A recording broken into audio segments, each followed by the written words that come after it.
Welcome to Mr. Nightbleed. Tonight, in 5 scariest nights people survived inside haunted U.S. graveyards, we return to the quiet edges of the world, where the fences rust, the headstones lean, and the living don't linger after dark. These aren't just legends. These are the nights real people walked into graveyards and came back with stories they wish they could forget.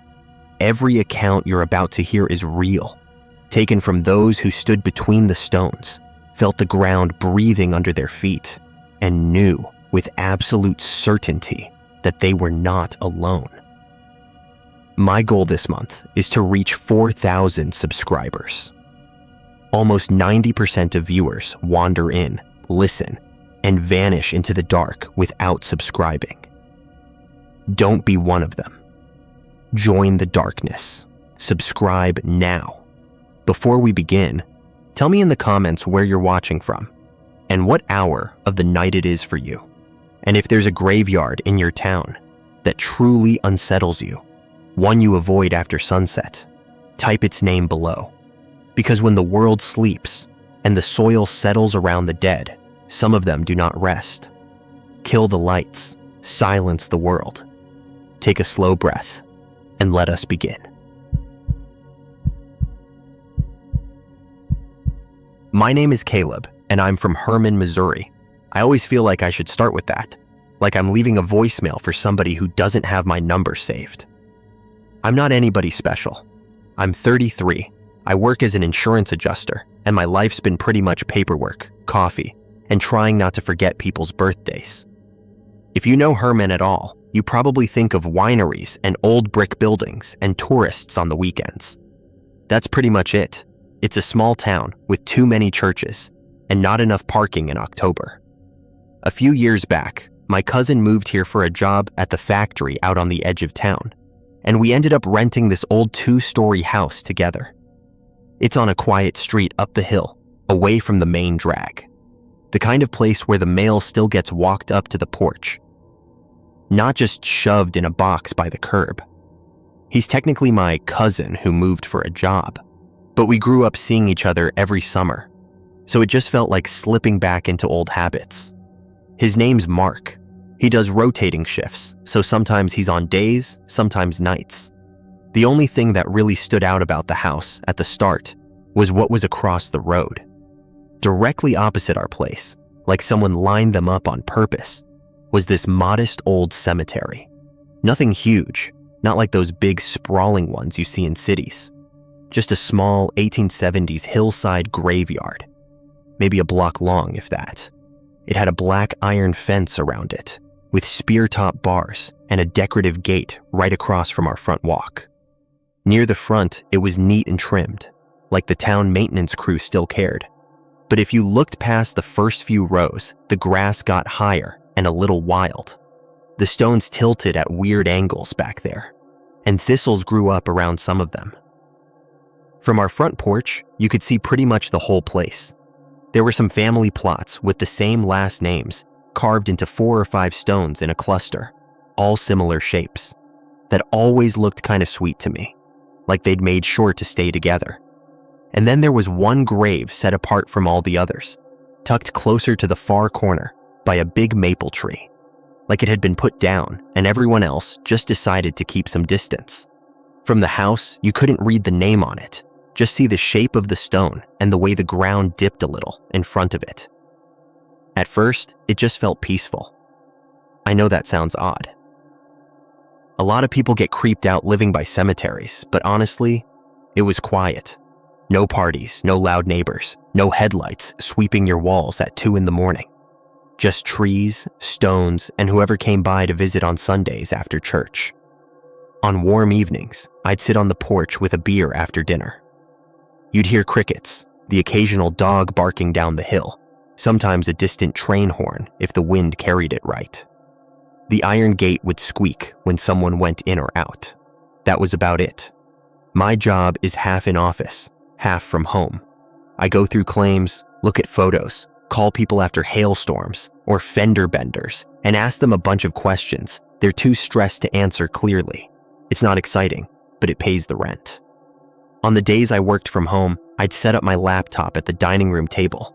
Because it faces the front window, I'd look up between emails and see the cemetery across the street, just sitting there like an old neighbor dozing in a chair. If the wind was up, I'd see it ripple through the maple trees and hear the iron fence rattle a little.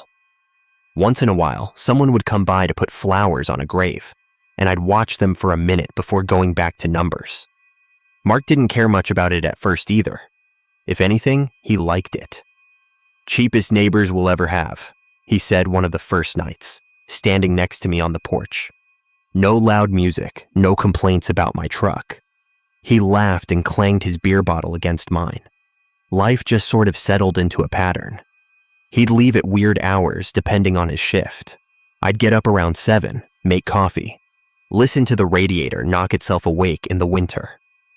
The screen door on the front porch had this little metal latch that never quite lined up right, so it made a soft scraping sound when you opened it. The wood in the house would pop sometimes as it settled, which I got used to. All old houses talk like that. The cemetery was just part of the backdrop. You know how you can live next to something strange, and after a while, your brain files it under normal. That's how it was, until it wasn't. The first odd thing was small enough that I almost didn't remember it later. It was a Tuesday, I think.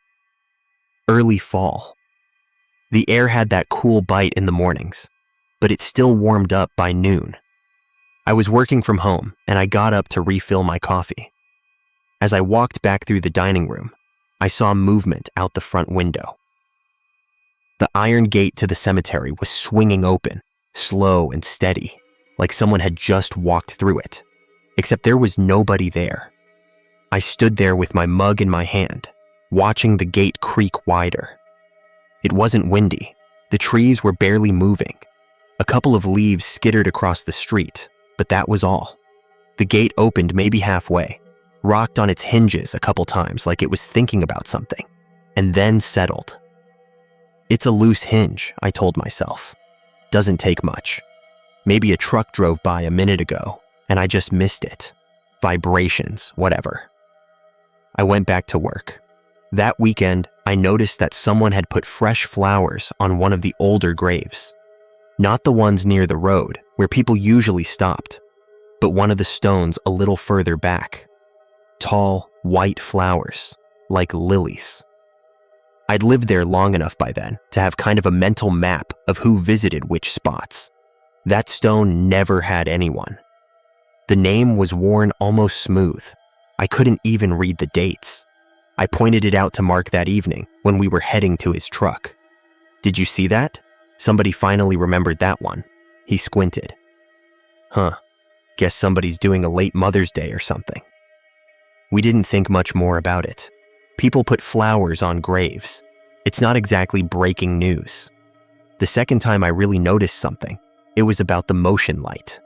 We'd installed one on the porch because the existing fixture barely did anything. The kind that kicks on when it senses movement. It worked fine for a while. A car goes by, it flashes. You open the door, it comes on. Normal. Then, every so often, it started snapping on in the middle of the night. Not blinking or flickering, just on, like someone walked right up to our porch. The first time, I woke up because the light leaked through the curtains and hit my eyelids. I rolled over, checked my phone. It was 3:07 a.m. I lay there, listening. The house was quiet. No footsteps, no cars, not even a distant dog. After a minute, the light clicked back off. Raccoon, I thought. Cat, possum. We get all kinds of critters out here. In the morning, I looked at the porch out of habit. No knocked over trash, no scratch marks on the door, nothing. Just the screen door swaying a little, making that soft old creak. Small stuff like that kept happening. The cemetery gate would be closed when I went to bed and cracked open when I left for work. I'd hear the faint clink of the iron latch in the evening, even when no one was around. The motion light would flare on for 30 seconds around 3 in the morning, give or take 10 minutes either way, and then click off. I kept giving myself reasons. Old hardware settles, lights malfunction, animals move around when people are sleeping. I told myself it only seemed like it always happened at the same time because I only remembered the weird ones. It was Mark who started taking it a little more seriously. One night, he was on the late shift, so he didn't get home until about 1:30. I'd fallen asleep in the living room with the TV on low and half a bowl of popcorn on the coffee table. I woke up when I heard his boots on the porch and the screen door creak. The motion light flared through the curtains, then shut off after he came in and closed the door. He grumbled something about being tired and went upstairs. In the morning, over coffee, he said, "You ever notice how that light comes on when there's nobody?" I shrugged. "Probably cats, or the sensor's too sensitive." "I came up last night," he said, "and it was already on. I saw it from the bottom of the street. When I got to the porch, it turned off like it didn't care about me. Then it turned back on again when I opened the door." "Maybe it's on the fritz." He stared into his mug for a second. "Yeah, maybe." Then he glanced out the window. "You see those flowers?" I turned my head. The flowers on that back grave, the ones set apart by the maple tree, were fresh again. Different this time. A low bunch of yellow mums in a little green plastic pot. The old ones were gone. "I thought those were white last week," I said. "They were," he said. "Who's visiting that one?" "I don't know. Somebody who likes to walk, I guess." We let it go. That's a theme, I guess. You see something that doesn't fit, and your brain folds it up and stuffs it into a drawer you label later. Around then, I started to put names to some of the stones. I'd walk through the cemetery on my lunch break, sometimes just to stretch my legs. Gravel crunched under my shoes. The air smelled like cut grass and damp earth. A chipmunk would dart along the edge of the fence and then freeze when it noticed me, then vanish into a hole. Near the front, the stones were easy to read. Families that had come over from Germany back in the day. Old dates. Little lambs carved into some of the smaller stones, the ones for kids. The further back you went, the more the ground felt uneven under your feet, like you were stepping over soft pockets where the earth had settled. Some stones leaned so far, you could have pushed them over with one hand. That grave in the corner kept catching my eye, though, the one set apart. The grass around it was shorter than you'd expect, like someone had trimmed it recently. The stone itself wasn't huge, just a simple upright marker, gray and smooth. The name on it was more worn than the others for some reason. I had to stand pretty close and squint to make it out. I won't say the exact name, but the last name was the same as my mom's maiden name. Same spelling and everything. Out here, that's not impossible. This town's full of old family lines that tangle up. But it still felt odd. The first name was different, but the letters had faded enough that I couldn't tell if I was reading it right. I could see the outline of the dates, though. 18-something to 19-something. Both were blurred with lichen, but I could tell the person had died young, late 20s maybe. "Find your long-lost uncle?" Mark called from the fence one afternoon when he saw me staring at it. "Something like that," I said, and that was the end of that. Things really started to feel off when the sounds changed. Usually, nights had a rhythm. Crickets, leaves scraping along the pavement. Once in a while, a car's tires hissing on the road if someone took the back way home. The radiator in the hallway clanged to life right around 10. There was always a low hum in the distance. Refrigerators, the factory, the town breathing. Then I began to notice quiet pockets. Places where sound dropped out like somebody hit mute. I'd be sitting on the couch, TV volume down low, and I'd suddenly realize I couldn't hear the crickets anymore. No wind, just the faint buzz of the TV and my own breathing. That silence would last maybe 10, 15 seconds, and then the world would click back on. Dog barking, a car door somewhere, a train horn way off. It was like being in a room where someone opens the door and realized they walked in on something, then backs out quick. One night, around 3 again. I know, it sounds like I'm making that up, but I checked. I was lying in bed, facing the window, when that dead quiet rolled over the house. It was like all the noise got sucked into the hallway. Then, very clear and calm, I heard someone say my name from downstairs. Caleb? It sounded like Mark. Same flat, tired way he talks when he's just come off a shift. I rolled over and grabbed my phone. It was 3:11 a.m. I stared at his contact for a second, then remembered he was on nights this week. I'd watched him leave at 5. The house was absolutely still. The radiator wasn't even knocking. No pipes, no wood creaks, nothing. I told myself I'd dreamed it, or that the TV in the next house over had bled through the walls. I lay there for a long time, staring at the ceiling, waiting for some other sound. Eventually, the crickets came back. A semi rolled by on the highway, way off. I heard a clack in the radiator again. Life resumed. The next morning, I almost convinced myself it hadn't happened. "Man, you look like crap," Mark said when he got home around 8. He tossed his keys on the table and opened the fridge. "You sleep at all?" "Not really," I said. "We gotta do something about that motion light. It keeps waking me up." He snorted. "You think that's bad? Try walking up the hill at 2 in the morning and watching it turn on before you're in range. It's like it knows you're coming." He said it lightly, but he didn't smile when he said it. Another day, I was coming back from the office with a folder of old claim forms I needed to cross-check. It was one of those windy afternoons where every loose leaf in the county decides your yard is home. The maple by the corner grave was shedding hard. Leaves skittered across the street and piled against the fence. The iron gate rattled once, twice, then settled. As I came up the walk, I saw that the flowers on that corner grave were new. Again. This time, they were simple white daisies in a glass jar.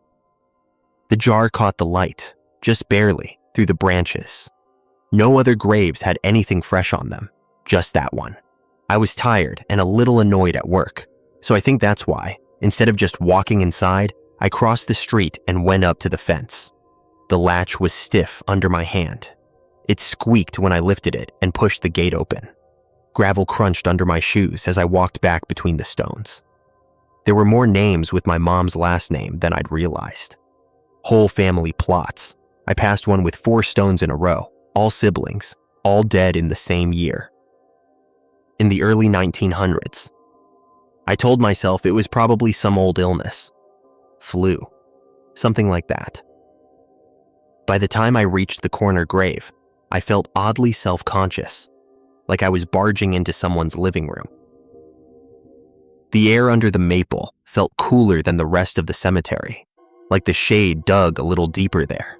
I could smell damp dirt and something faintly metallic, maybe from the fence. Up close, the stone was smoother than I'd thought.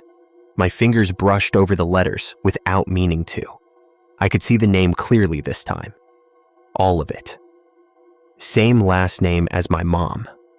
First name I recognized from one of those old family charts she used to make when I was a kid. The dates put this person's death about 100 years ago. To the day, give or take a week, from when we'd moved into the house. I pulled my hand back and realized my fingers were cold. My breath fogged a little in front of my face, even though it wasn't that chilly out. Something rustled in the grass behind me. I turned, expecting a chipmunk or a bird. Nothing was moving. I laughed at myself under my breath, picked a dead leaf off my jacket, and walked back home. That night, the motion light went on 3 separate times between 3 and 4 in the morning. The first time, I half sat up in bed, listened, and then lay back down. The second time, I checked my phone and thought about getting up, but didn't. The third time, I actually went to the window and peeked through the curtains. The porch was empty. The light was bright enough that it turned the iron fence across the street into a row of sharp black lines. Beyond it, I could see the pale shapes of the tombstones and the dark bulk of the maple tree. The corner grave was just a darker patch in the darkness. I swear the flowers on it were brighter than they had any right to be. But maybe that's just my brain remembering it that way. A couple days later, I had to go by the county records office for work. While I was there, I figured I'd ask about our house. Mostly curiosity. Old houses have histories, and it's the kind of thing you think about when you're alone too much. The clerk, a woman in her 50s with reading glasses, pushed up on her head, pulled out a big binder, and flipped through pages. I could hear the clock on the wall ticking, each second a little too loud. "Here it is," she said. "Built 1896, been in and out of a couple families." "Any idea who owned it before our landlord?" I asked. She skimmed lower. "Looks like it was in the same family line for a long time. A lot of the same surname here." She tapped the page. It was my mom's maiden name. I'd expected that by then, but still. Got transferred into a trust about 20 years ago, then sold off after that. Nothing unusual. "Anybody ever complain about living across from the cemetery?" I tried to say it like a joke. She gave me a quick look over the top of her glasses. "People don't usually complain to us about that sort of thing," she said. "You having issues?" No, I said. "Just curious." She shut the binder a little faster than she needed to. Old families in this town like to keep things close. Land, church, cemetery. It's all kind of tangled. "You need copies of anything?" I said no, thanked her, and left. By then, I'd started to notice a pattern in the nights. The motion light, the silence, the feeling of someone standing just out of sight. You can tell when a hallway is empty, and you can tell when it isn't, even if you can't say how. The first time I saw the footprints was after a rain. We'd had one of those steady, soaking autumn rains that last all day and leave everything smelling like wet leaves and cold concrete. The cemetery looked darker, the stones sharper. Water beaded on the iron fence and dripped from the maple leaves in steady plinks. I came home late from work, kicking mud off my boots on the porch mat before I went inside. I locked the door behind me out of habit, flipped on the hall light, and shrugged off my jacket. Water tapped against the windows. The house smelled like damp wood and whatever leftovers Mark had heated up. I was halfway to the kitchen when I saw them. Muddy footprints started about 5 feet inside the front door. Not on the mat, not on the threshold, but on the hardwood floor in the hallway. They were faint, like the mud had mostly dried by then, but they were there. Bare feet. You could see the toes, the ball of the foot, the heel. They pointed away from the door, down the hall, toward the living room. My first thought was that Mark had come in with wet socks or something and tracked mud around before taking them off. I called his name. No answer. I followed the prints carefully, not stepping on them. They faded out right where the hallway sent into the living room, as if the person had just stopped, or the mud had completely worn off. "Mark," I said again. "You home?" No answer. The house hummed quietly. Fridge, ceiling fan, water heater in the basement. No TV, no music. I checked his room. Bed made, no clothes on the floor, no boots by the door. His truck keys were gone from the hook. He was at work. I went back to the front door and checked the lock. Deadbolt was still turned. Chain latch still hanging. The mat was damp from where I'd wiped my own boots, but there were no footprints leading up to it. Just the ones that started inside. I stood there for a long minute, listening to the rain. Eventually, I grabbed a roll of paper towels and wiped up the prints one by one. The floor squeaked under my hand in the quiet. When Mark came home in the morning, I told him what I'd seen, leaving out how my hands had been shaking slightly while I cleaned. "How do you know you didn't make them?" he asked. "They were bare feet," I said. "I was wearing boots, and I came home after you left."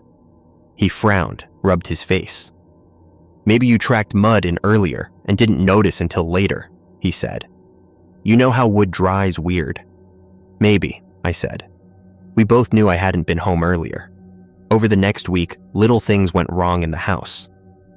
Doors I was sure I'd closed would be cracked open. The drawer with the cutlery in the kitchen would be left slightly ajar when I came down in the morning. The bathroom light would be on when no one was in there. Nothing big, nothing dramatic, just nudges, like someone learning where things went.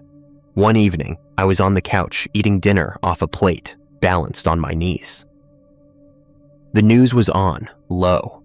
It was already dark outside. The porch light had clicked on around 6 and stayed on. I heard the screen door creak very softly, the way it did when somebody opened it slow. Then I heard the click of the main doorknob turning, once, twice, like someone testing it. My whole body went tense. I set my plate on the coffee table and muted the TV. The only sound was the radiator ticking and the faint tap of branches against the front windows. After a few seconds, I told myself it was the wind tugging on the frame or the old wood swelling. I stood up, walked to the hallway, and looked at the door. The deadbolt was engaged. The chain latch was hanging the way we left it when we were home. I put my hand on the doorknob and felt it. Cold, like I'd left it out in the snow. My palm stuck to it for a second before I pulled back. "Hey," Mark called from upstairs, his voice sharp. "You just get home?" "No," I said. "I've been here. Why?" "Thought I heard you come in," he said. "Like 2 minutes ago." I didn't answer that. We both let it hang. The next time I heard my name, there was no mistaking it. It was another 3-something in the morning. I'd fallen asleep in the living room with the TV off, which I don't usually do. I woke up because the house felt wrong. The air was cold on my face, colder than it should have been with the heat on. No noise from outside, no rumble of a train or anything. Just that deep, hollow quiet. "Caleb?" It came from the doorway to the hall this time, just behind me. Clear, conversational, like someone asking if I was awake. It wasn't Mark's voice. It wasn't anyone I knew. It was calm, neither friendly nor unfriendly. Just sure I would answer. I didn't move. Every muscle in my body locked. I could see the faint reflection of the window in the black TV screen. The porch light was on, picking out the bars of the iron fence. Part of me wanted to turn my head and look into the doorway. Another part of me was absolutely certain that if I did, I would see nothing at all, and that might be worse. The voice didn't repeat itself. After a few seconds, the fridge kicked on in the kitchen with a low hum. Somewhere down the street, a dog barked just once. The spell broke. A couple days after that, I went back to the records office, this time with a different excuse for work, but really because that corner grave had been on my mind. The clerk recognized me. "Back again?" she said. "Yeah," I said, holding up a manila folder. "Claims. But I had a question about the cemetery too. The one across from my house." Her mouth tightened just a little. "What about it? Do you have plots mapped out? Like who's buried where?" She sighed, went to a filing cabinet, and pulled out an old, folded map. The edges were soft and yellowed. She spread it on the counter. Little handwritten names filled the squares. Some were crossed out, some underlined. "Yours is what street again?" she asked. I told her. She traced a finger along the edge of the cemetery, then tapped a box near the corner. "That one?" she said. "Yeah," I said. Her finger rested on the name. It was the same as the stone, same first and last name. "Anything weird about it?" I asked. She hesitated. "Paperwork's incomplete," she said finally. "We don't have a full record for that family. A lot of old deaths in this town were handled informally." "Informally how?" She folded the map back up, slower than she'd opened it. "Just means not everything got written down," she said. "We don't always know who exactly is where, or when. People buried on their own land, then the town grew around them, that sort of thing. So that grave might not be what the marker says?" She gave me a flat look. "Those graves aren't what you think they are," she said. "They're not separate." Not really. I waited for her to explain, but she just slipped the map back into the drawer and shut it. The metal clanged more loudly than it needed to. On my way home, I walked the long way, around the back of the cemetery. The iron fence back there had a spot where the bars were bent, like someone had forced them apart a long time ago. The ground along the outside edge was sunken in places, as if there were more underneath than the stones admitted. That night, Mark and I were sitting at the table. He'd made pasta, and we were both eating more out of habit than hunger. The house felt hollow.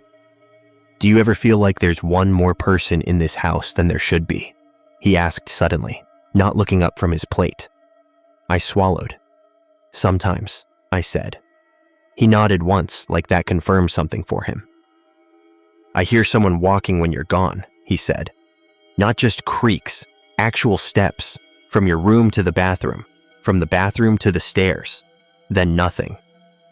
You sure it's not the heat coming on? Yeah, he said. I'm sure. We didn't talk much after that. The fork scraping the plates sounded too loud. The last really clear thing that happened was stupidly simple. Just paper. I was going through an old box of family stuff my mom had given me years ago. Birth certificates, photocopied pages from some ancestor's Bible, little notes. I'd never really looked through it since we moved. I was sitting at the dining room table, the cemetery right there out the window, light slanting in across the pages. Halfway down the stack, I found a folded sheet with a rough family tree on it. My mom's handwriting, listing out parents, grandparents, cousins, all the way back. At the bottom, under a faint, almost illegible name, was a note she'd written in parentheses. Died young. Story was she never really left the house. It was the same name as the grave in the corner. Same first, same last, down to the spelling. I stared at it for a long time. Outside, the wind picked up, pushing leaves along the pavement in little scrapes and whispers. The iron fence rattled once, then went still. I got up, walked to the window, and looked out. The flowers on that grave, red this time, low roses, were fresh. The dirt in front of the stone looked slightly disturbed, like someone had knelt there recently. Our porch light, which shouldn't have been on in the middle of the afternoon, clicked on and flooded the front step. Behind me, the screen door creaked very softly. I turned around. The door was closed. The latch was resting where it always did. The house smelled faintly like damp earth, just for a moment, then like itself again. I could tell you a lot of things after that, but honestly, it all blurs together. Little noises, doors not quite where we left them, the feeling of someone standing just behind you when you brush your teeth with the bathroom door open. Waking up already turned toward the window, looking straight at that corner of the cemetery without knowing why. I still walk through there sometimes on my lunch break. I still tell myself there are reasonable explanations for everything. Buildings settle, lights glitch, people forget what they did. Families leave stories behind that grow bigger than they should. But even on the weeks when we're both out of town, when no one goes near that place, no one walks our street, no one touches the gate, there's one thing I can't argue with, and I've tried. The flowers on that grave are always fresh. My name is Derek, and I'm from Herman, Missouri. I guess the main thing you should know is that I never thought much about cemeteries before I moved into this house. Where I grew up, the only graveyard I ever saw was out by a church on a hill, and you only noticed it if you were bored during a long drive. In Herman, the cemetery is basically my front yard. You step off my porch, cross a narrow street with broken pavement and a strip of gravel, and there it is, a small 1850s cemetery behind an old iron fence, neat and trimmed near the entrance, a little wilder and tangled once you go farther back. I live there with my cousin. His name's Tyler. He moved in when he got a job at the big warehouse just outside town. I'd already been in Herman a couple years. I work as an inventory specialist for a farm supply place. The kind of job where you spend more time scanning barcodes than talking to anyone. It's not exciting, but it pays the rent, and I'm home by 5 most days, unless there's a truck late from Kansas City. Our house is one of those 2-story places that's been split and unsplit a few times over the years. You can tell by the random doors that lead nowhere and the way the floor dips near the kitchen. The wood creaks when you walk, and the radiator makes these knocking sounds when it kicks on, like somebody tapping pipes in another room. The porch leans just a little toward the street. There's a screen door that squeaks whenever it closes, and in the evenings, you can hear it from inside when one of us steps out for air. Most nights, after work, I sit out there with a cheap beer and watch the light change over the cemetery. It sounds weird when I say it, but it's actually pretty peaceful. During the day, you see the small gravestones lined up almost straight, some with little lambs carved on them, some with big family names I've started to recognize around town. Near the front gate, the grass is short and there are these old oaks with low branches that creak when the wind comes off the river. Farther back, the ground gets uneven and the grass grows longer, especially along the back fence, where it's kinda tangled with weeds. From the porch, you can see almost all of it. The iron fence along the street is about chest high on me, with a decorative gate that the city guys lock at dusk. Past that, toward the back, there's one spot that always caught my eye, even before any of this started. There's a single grave set apart from the others, close to the rear fence, off by itself like someone left it there by mistake. Around it, the stones are grouped into family plots with the same surname, little rectangles of stone borders. That one stone, though, just stands alone, partly sunk, the top tilted. In the evenings, when the sun goes down behind the trees, that corner falls into shadow first. Herman's not a big place. We've got the usual small town stuff. One main drag with brick storefronts, a couple of bars, a gas station, a grocery store that closes too early, and churches sprinkled around. On quiet nights, you can hear the distant train horn across the river and the church bells if the wind's right. Sometimes, when I'm sitting on the porch, I'll hear a dog barking a few blocks away, or a screen door slam on another street. You start to recognize sounds. The gravel crunch of a neighbor's truck, the rattle of someone's loose muffler, the way fallen leaves scrape along the pavement when the wind picks up. Tyler likes to joke about us living across from the residents who never complain. That's his line. First week he moved in. He stood on the porch, looked straight at the rows of stones and said, "At least the neighbors are quiet." He's got that kind of humor, dark but not serious. He works long shifts, sometimes nights, so we pass each other a lot. Him coming in when I'm heading out, or both of us half awake in the kitchen making coffee, while the radiator clicks and pops. At first, the cemetery was just part of the scenery.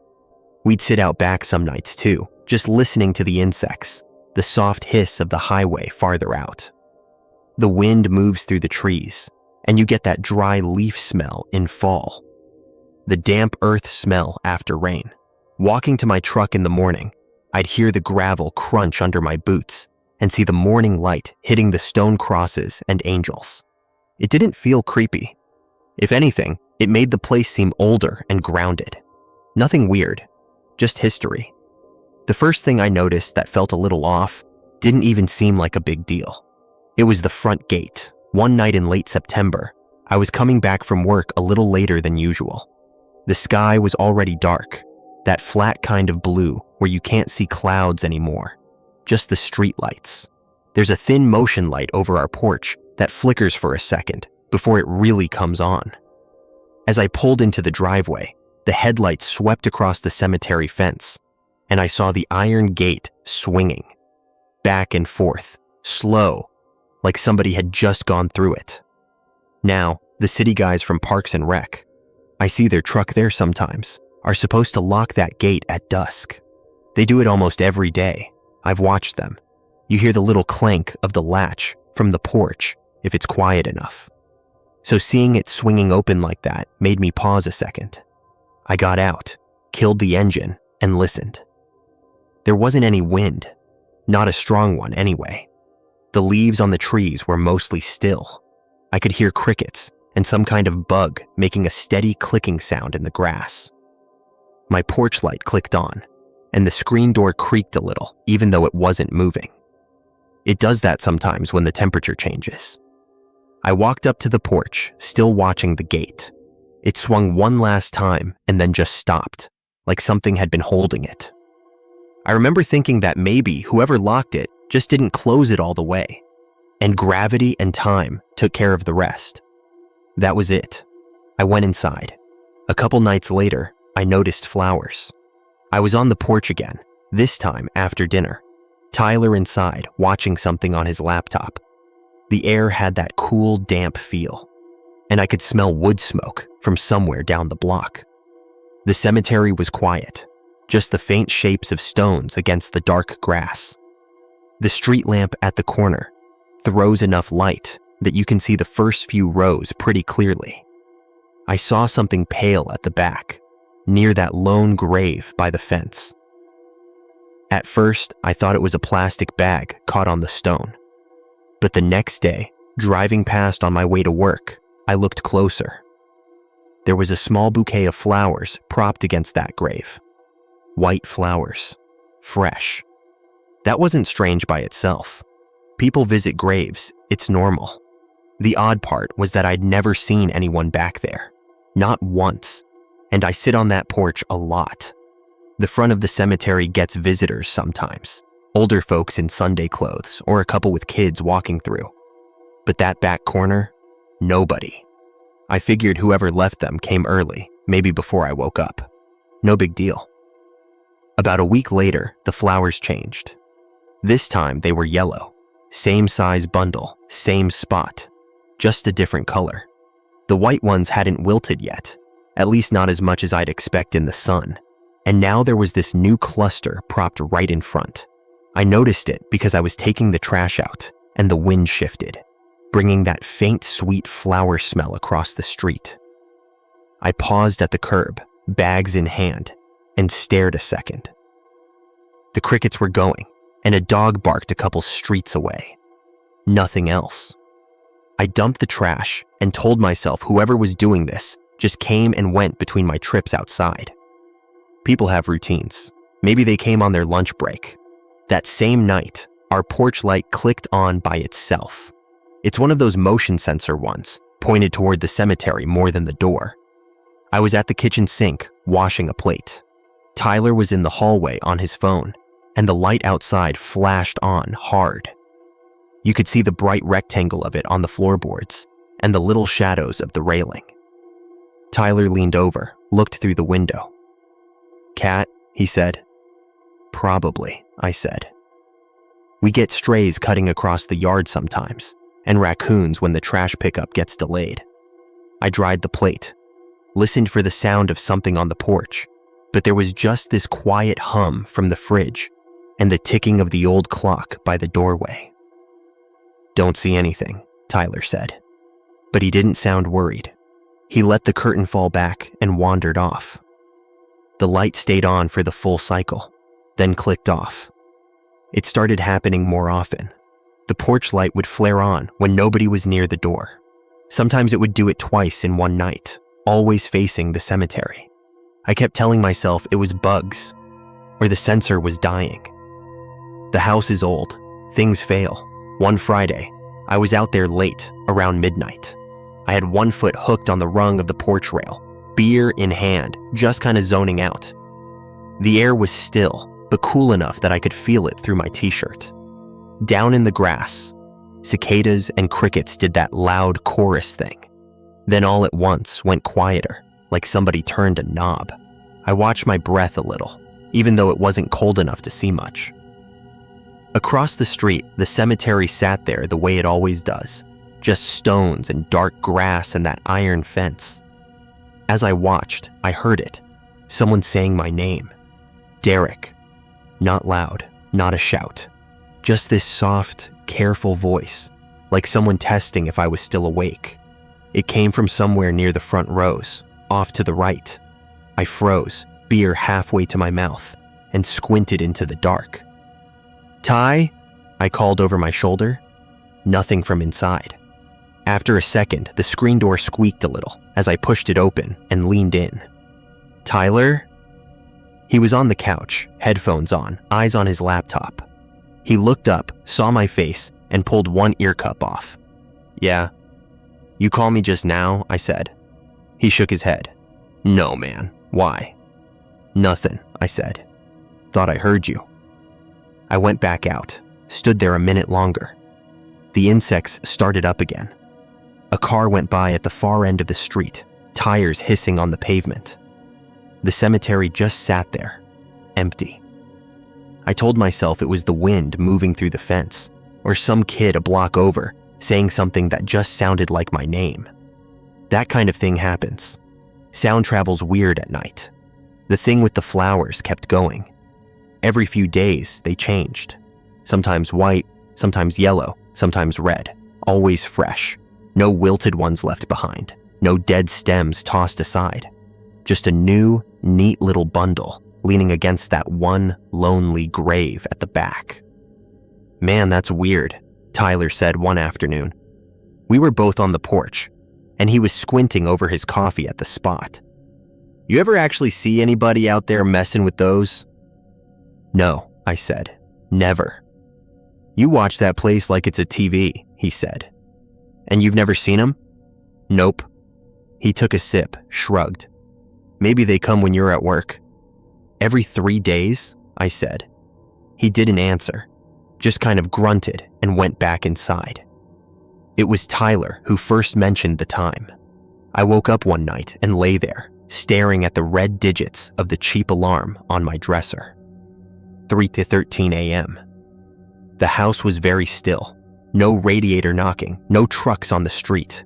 I heard a faint crunch from outside, like someone walking on gravel. I held my breath and listened. It came again, slow, spaced out.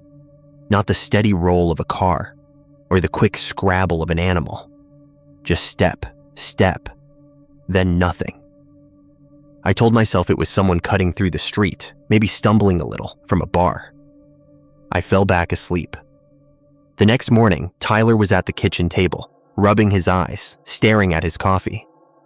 "You ever wake up at the same time a lot?" he asked. "I don't know," I said. "Why?" "Kept waking up last couple nights," he said. "Always around 3:13, stupid specific. Checked the clock each time." "Yeah?" I said. I cracked an egg into the pan and listened to the sizzle drown out the radiators knocking. "What woke you up?" "Dunno," he said. "Thought I heard the front steps, gravel maybe, or the screen door. Probably just the house settling or something." The screen door does that. It pops a little, even if nobody's touching it, especially when the temperature drops at night. I told him that, and he nodded. But he looked tired in that way.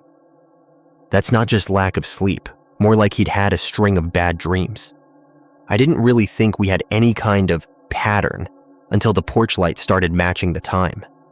One night, I couldn't sleep. I was lying there, just staring at the ceiling, listening to the faint hum of the fridge through the wall and the occasional tick of the wood cooling. The room had that slightly closed-in smell, like dust and laundry detergent and old paint. I rolled over and checked the clock. 3:12. I was still looking at it when the porch light clicked on. I could see the glow from under my bedroom door, the way it changed the color of the hallway floor. I got up, padded out, the wood cool under my feet. The house creaked once under my weight. I walked to the living room window and pushed the curtain aside. The light was on, bright, angled out toward the street and the cemetery gate. The fence cast these thin shadows across the grass. Past that, the rows of stones were lit just enough that I could see their tops and the trunks of the trees. Nothing moved. I watched for a while. The insects were quiet. The wind was almost nothing, just the occasional leaf scraping the pavement near the curb. The light stayed on for its full timer cycle, then snapped off. The darkness felt heavier after that. I told myself again it was a bug or a glitch. I didn't go back to bed for a while. A week or so later, I stopped by City Hall on my lunch break. I'd convinced myself I was just curious about the house. Old places have histories. I figured I'd see when it was built, maybe who owned it first. They've got this records room with a clerk who's always there. This older guy with glasses that slide down his nose.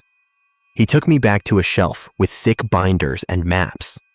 "You on East 3rd, right?" he said. "Yeah," I said. "The one across from the cemetery."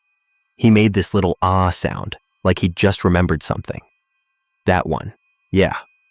Been there a long time." We found the parcel on a zoning map. You could see the rectangle of the cemetery marked off, then the street, then our house lot, a skinny little shape with measurements in faded ink. In the corner of the cemetery block near the back, there was a section shaded differently. No labels, just this faint outline. "What's that part?" I asked, pointing.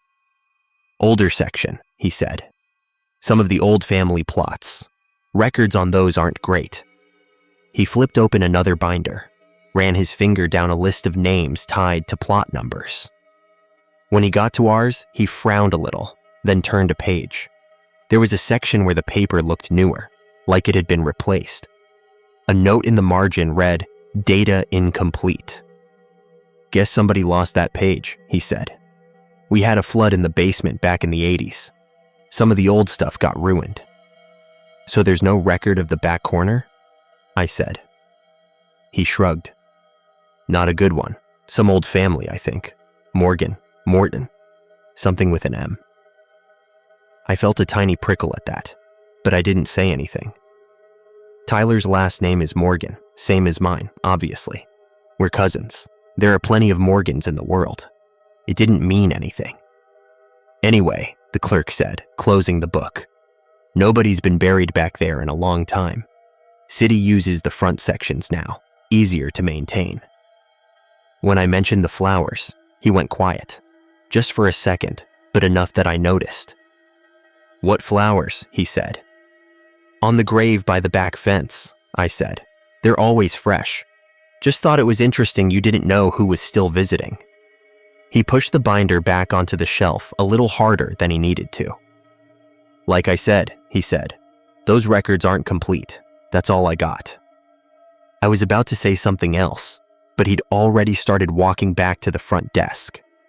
After that, I asked our neighbor about it.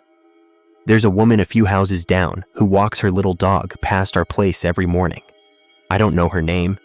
I just know the dog's name is Pepper because she talks to him a lot. One morning, as she stopped to let Pepper sniff a patch of grass near our mailbox, I said, "Hey, you've been here a while, right?" "Most of my life," she said. "Why? You know anything about that cemetery?" I nodded across the street. The air smelled like damp leaves and coffee. A train horn sounded faintly from across the river. She gave it a quick glance, then looked back at me. "I know it's older than I am," she said. "There's a grave at the back," I said. "By the fence. Somebody keeps leaving flowers there. You ever see who does that?" Her face did this subtle shift, like she was trying not to react. "I didn't think anyone was still going back there," she said. "But the flowers." She tugged gently on Pepper's leash. "Well, I don't look too close," she said. "Some things are personal. People like their privacy, even after they're gone." She started to move away. "You don't know who's buried there?" I asked. She didn't turn fully back, just angled her head a little. "Those graves aren't what you think they are," she said. I opened my mouth to ask what she meant, but she was already walking, the little dog's nails clicking on the sidewalk. I watched them go and listened to the distant crows calling from somewhere near the river bluff. Around that time, things started feeling different inside the house. One rainy evening, I got home after dark. The street was shiny with water, reflecting the orange glow of the street lamps. The wipers on my truck squeaked as I shut them off, and the engine ticked as it cooled. I ran up the porch steps, shoes splashing in little puddles. The porch light clicked on as I got close. Inside, the house smelled damp, but more than it should have. Not just the usual mustiness of old wood. It smelled like wet soil, the kind you get under your nails when you dig. "Ty?" I called out, shutting the door. The screen door creaked as it bounced once and settled. No answer. Tyler was on a night shift that week, so it made sense. Still, the smell bothered me. I flipped on the hallway light and looked down. There were faint muddy footprints on the floor. Not full prints, more like smudges, spaced out the distance of steps. They started near the front door and went a few feet into the living room, then faded out near the couch where I usually sit.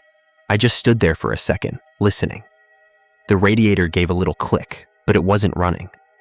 Somewhere in the walls, the house made a low settling sound. Outside, the rain hit the windows in soft waves. I told myself I must have tracked it in earlier without noticing, or Tyler had done it before he left and it just dried weird. It still bothered me that the prints seemed to just end. You'd expect more, or some dirt by the kitchen, but there was nothing. Just those faint smudges and then clean floor. I wiped them up with a damp rag and tried not to think about how strong the wet earth smell had been. The back door started acting strange too. It leads out to a tiny yard with a leaning shed. We almost never use it. We usually come and go through the front. But a few times when I got up in the morning, I'd find the back door not fully latched, just a hair open, enough that you could feel a thin draft if you put your hand near the frame. "You leave this open last night?" I asked Tyler one morning. He shook his head. Didn't even go back there. "Maybe it doesn't shut all the way," I said. "Yeah," he said, "maybe." But he looked unsettled. That night, I made a point of locking it myself, feeling the deadbolt turn, pushing the door to make sure it was solid. In the middle of the night, I woke up, no idea why. The house was silent. No trucks outside, no train, no dogs. I listened a second, then got up and padded down the hall. The air in the living room felt cooler, especially on the side facing the cemetery. The wood under my feet felt almost cold. I went to the back door, turned on the small overhead light. The door was closed. The bolt was still turned. I told myself I was getting in my own head. Houses make noises, air shifts, doors move. It was a night or two after that when I heard the couch. I was in the kitchen, rinsing a glass, the tap running. The radiator gave a little clank, and then I heard it, the sound of someone sitting down on the couch in the living room. Springs compressing, a soft shift in the cushions. I froze, water still running. "Ty?" I called. He was supposed to be on an early shift, but sometimes his schedule changed, and I forgot. No answer. I dried my hands, walked to the doorway, and looked in. The room was empty. The couch was just sitting there. Old plaid blanket folded over one arm. Nothing out of place. I stood there a minute, watching, half expecting to see the fabric move or feel something. The only sounds were the faint hum of the fridge and a car passing at the far end of the street. Somewhere outside, a train horn blew, low and distant. I turned off the kitchen light and sat down on the couch myself. The cushions gave under my weight. The spot where I first heard the sound felt a little cooler than the rest, but that could have been in my head. I didn't tell Tyler about that one. The thing that finally pushed me to go into the cemetery itself was stupid, really. It was a Sunday afternoon in October, bright and cool, with wind moving the branches and dry leaves skittering across the street. Church bells had just finished somewhere up the hill. From the porch, I watched the sunlight catch on that one gravestone by the back fence. The flowers there that day were red, very bright. The rest of the cemetery was empty. I stood up, put my hands in my jacket pockets, and walked down the steps. The gravel crunched under my shoes. The wind moved my hair a little. brought the smell of dry leaves and something faintly sweet from the direction of the graveyard. The iron gate at the front was closed but not locked. The metal latch was resting in the catch without the padlock through it, so my fingers were cold around the bar as I lifted it and let myself in. It was quiet in there. The sounds of town felt farther away somehow. A crow called from a tree near the back. I walked along the gravel path between the rows. The grass near the front was short, trimmed. You could see the names and dates on the stones clearly. Some went back to the 1860s, some newer. There were small family plots edged with stone, all with the same last names you see on mailboxes in town. As I got farther back, the grass got longer. There were spots where it had grown up around the bases of the stones, and others where the ground had sunk a little, making the markers lean. The path thinned out and turned more to packed dirt. When I stepped off toward the back fence, the sound of my shoes changed. No more gravel crunch, just the soft press of ground and the faint crackle of dry weeds. The air felt cooler in that corner, even in the sun. Maybe it was the shade from the trees, I don't know.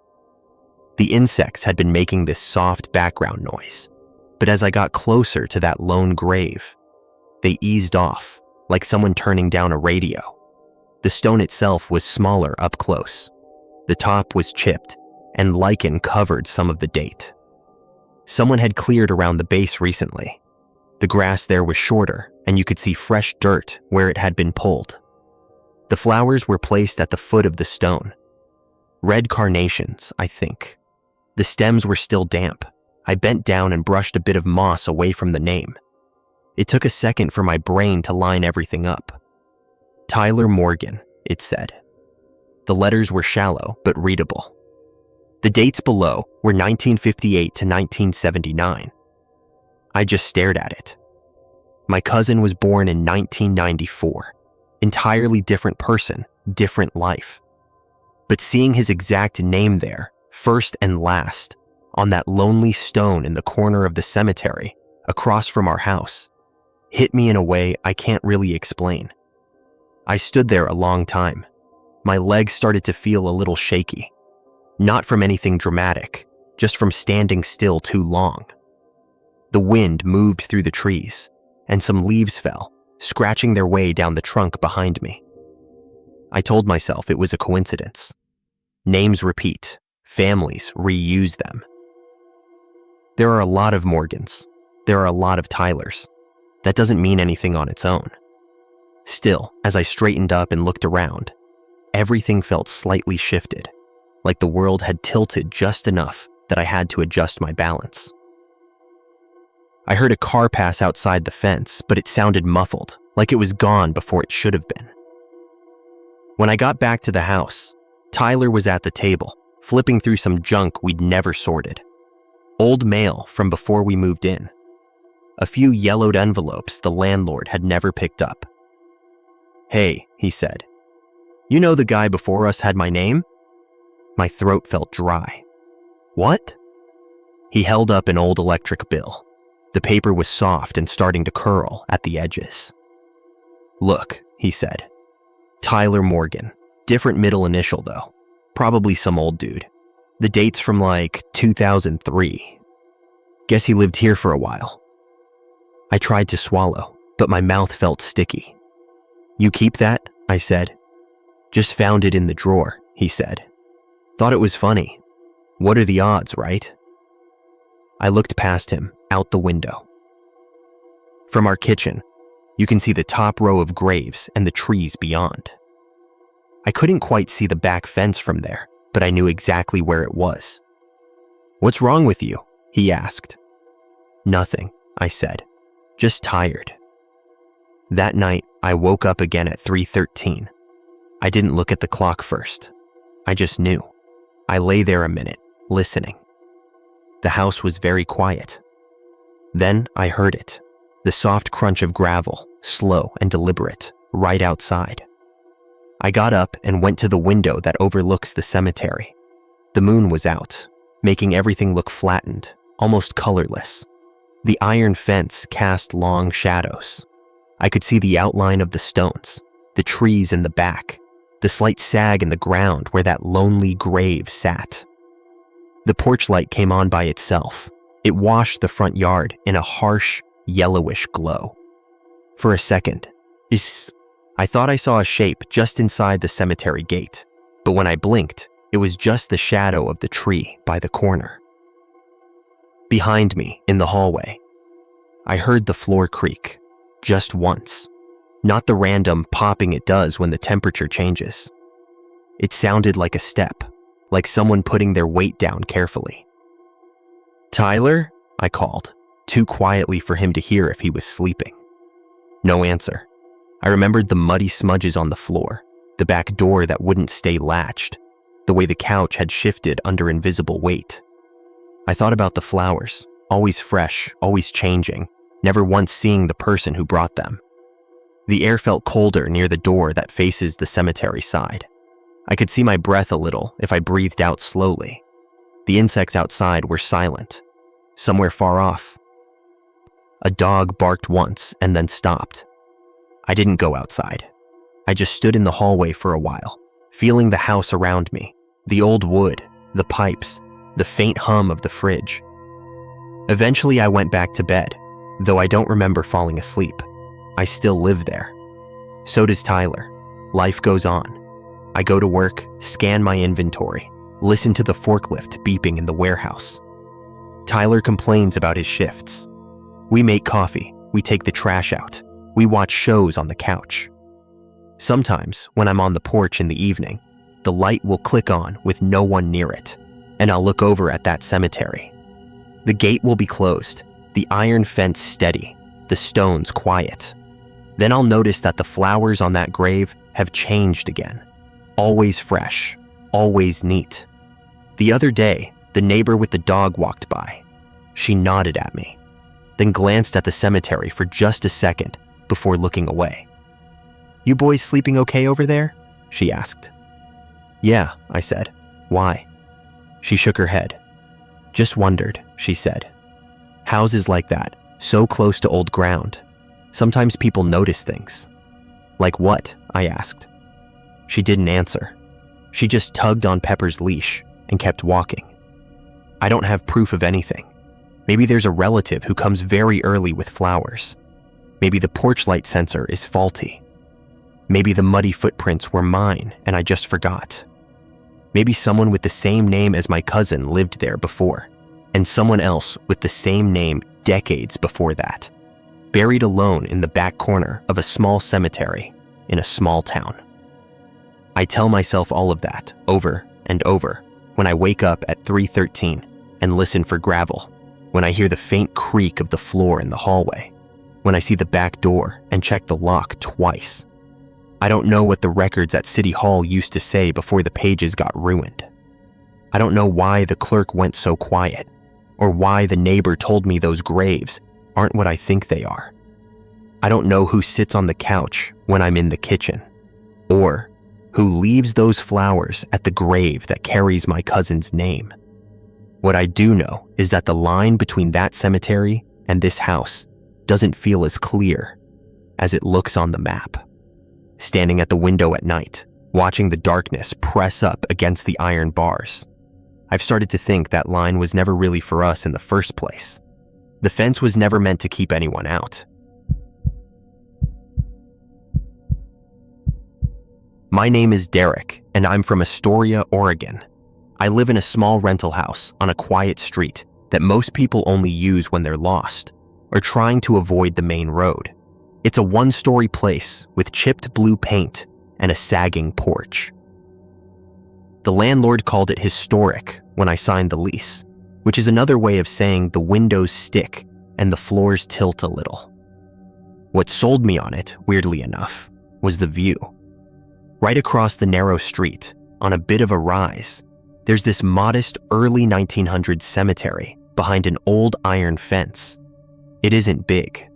Maybe a couple dozen rows of stones, some taller monuments near the middle, and one small gravel path that loops through. Most people hear cemetery across the street and think horror movie. But honestly, At first, it was kind of nice. The trees over there move in the wind the way you watch waves roll in. On dry days, you can hear gravel crunch under shoes if someone's visiting a grave. When the sun sets, the light hits some of the taller stones just right, so they glow for a minute, then go dark. It's quiet.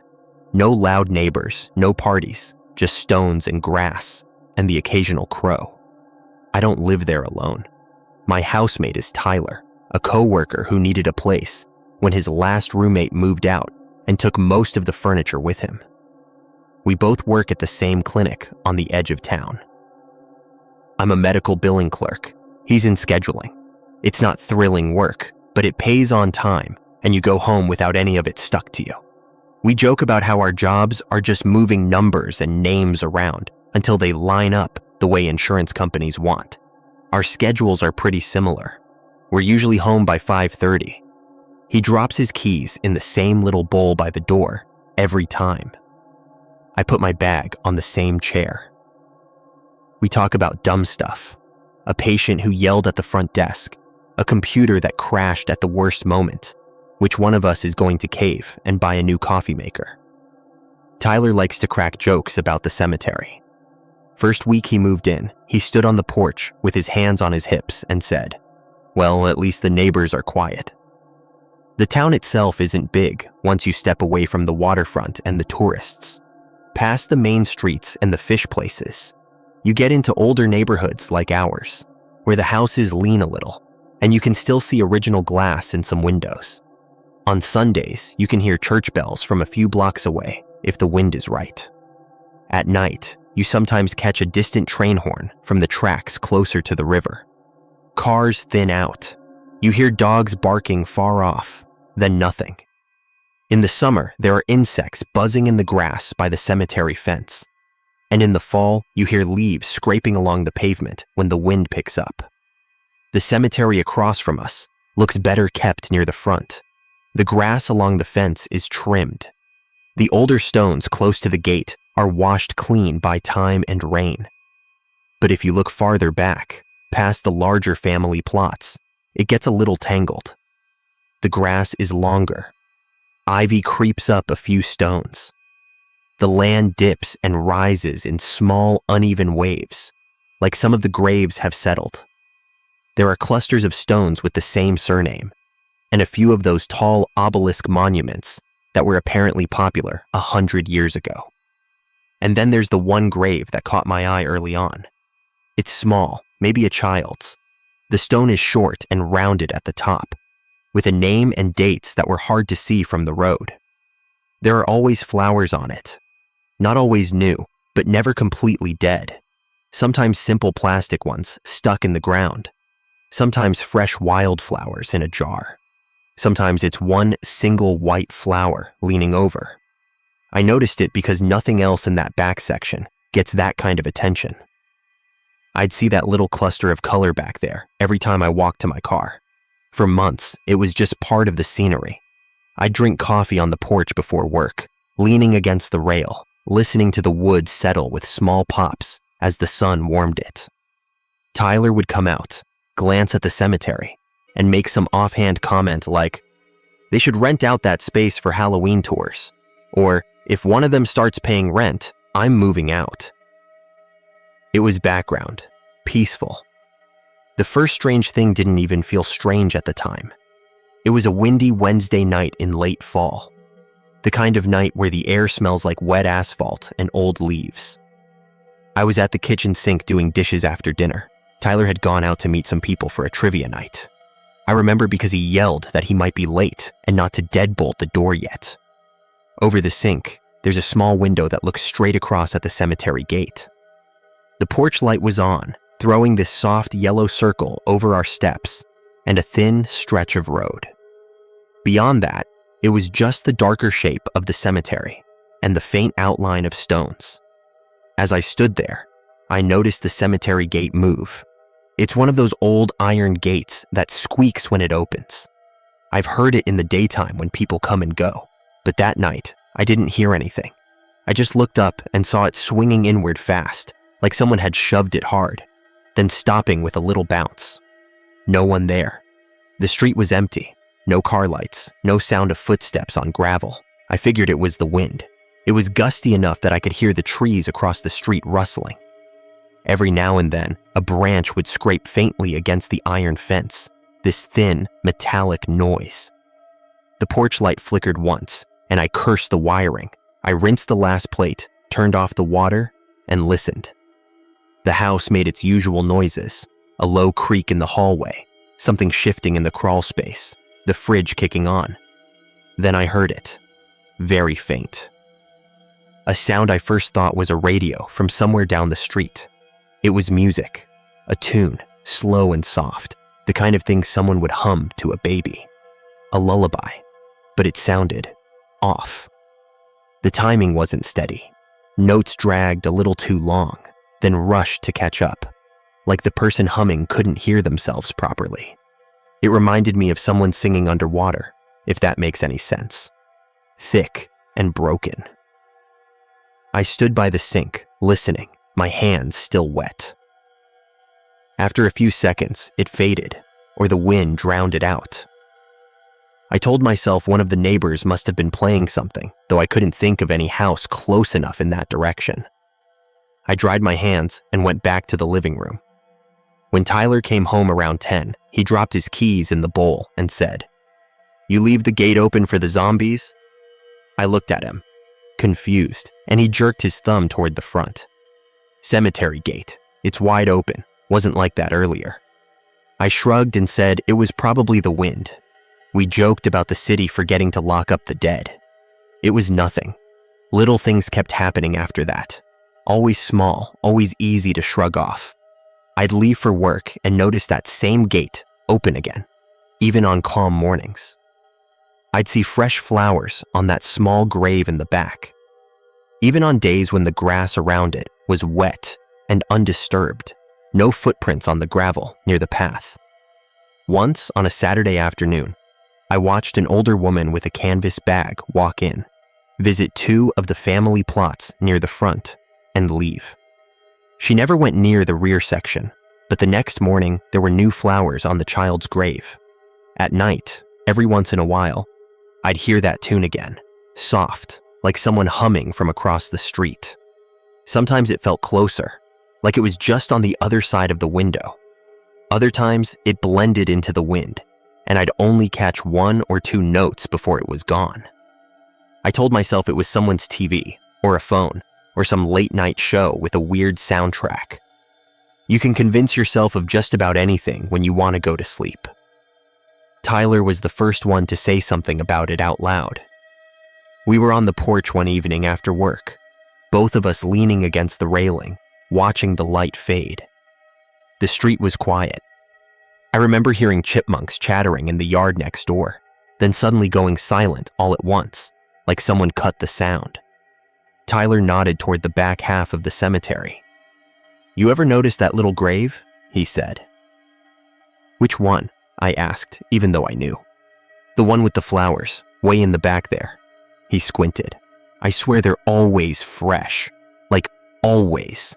And I never see anyone go to it. Not once." I told him about the older woman and the family plots. He shrugged and said, "Yeah, but she didn't go that far back, right?" We fell quiet. The wind picked up a bit, and the porch light flickered again. In the distance, a tss and a dog barked, then another, then nothing. "You ever hear singing?" he asked. He said it casual, but he glanced at me quickly after, checking my face. "Like what?" I said. "Like a kid," he said. "Real quiet, late at night. It sounds like it's in the cemetery, or maybe from that house behind it. I don't know." I played dumb. "Probably someone's TV," I said. "Those houses behind there are closer than they look." He nodded like he wanted to believe that. "Yeah, guess so." After that, I started paying more attention. Not because I believed anything was wrong, but because once someone points out a pattern, you start tracking it without meaning to. I'd lie in bed and listen for it. Some nights there was nothing but wind and the occasional car. Other nights, I'd hear those slow, uneven notes drifting in through the window screen. It was never loud, just enough to make you think you were imagining it. Like when a song gets stuck in your head and you can't tell if you're actually hearing it or just remembering it.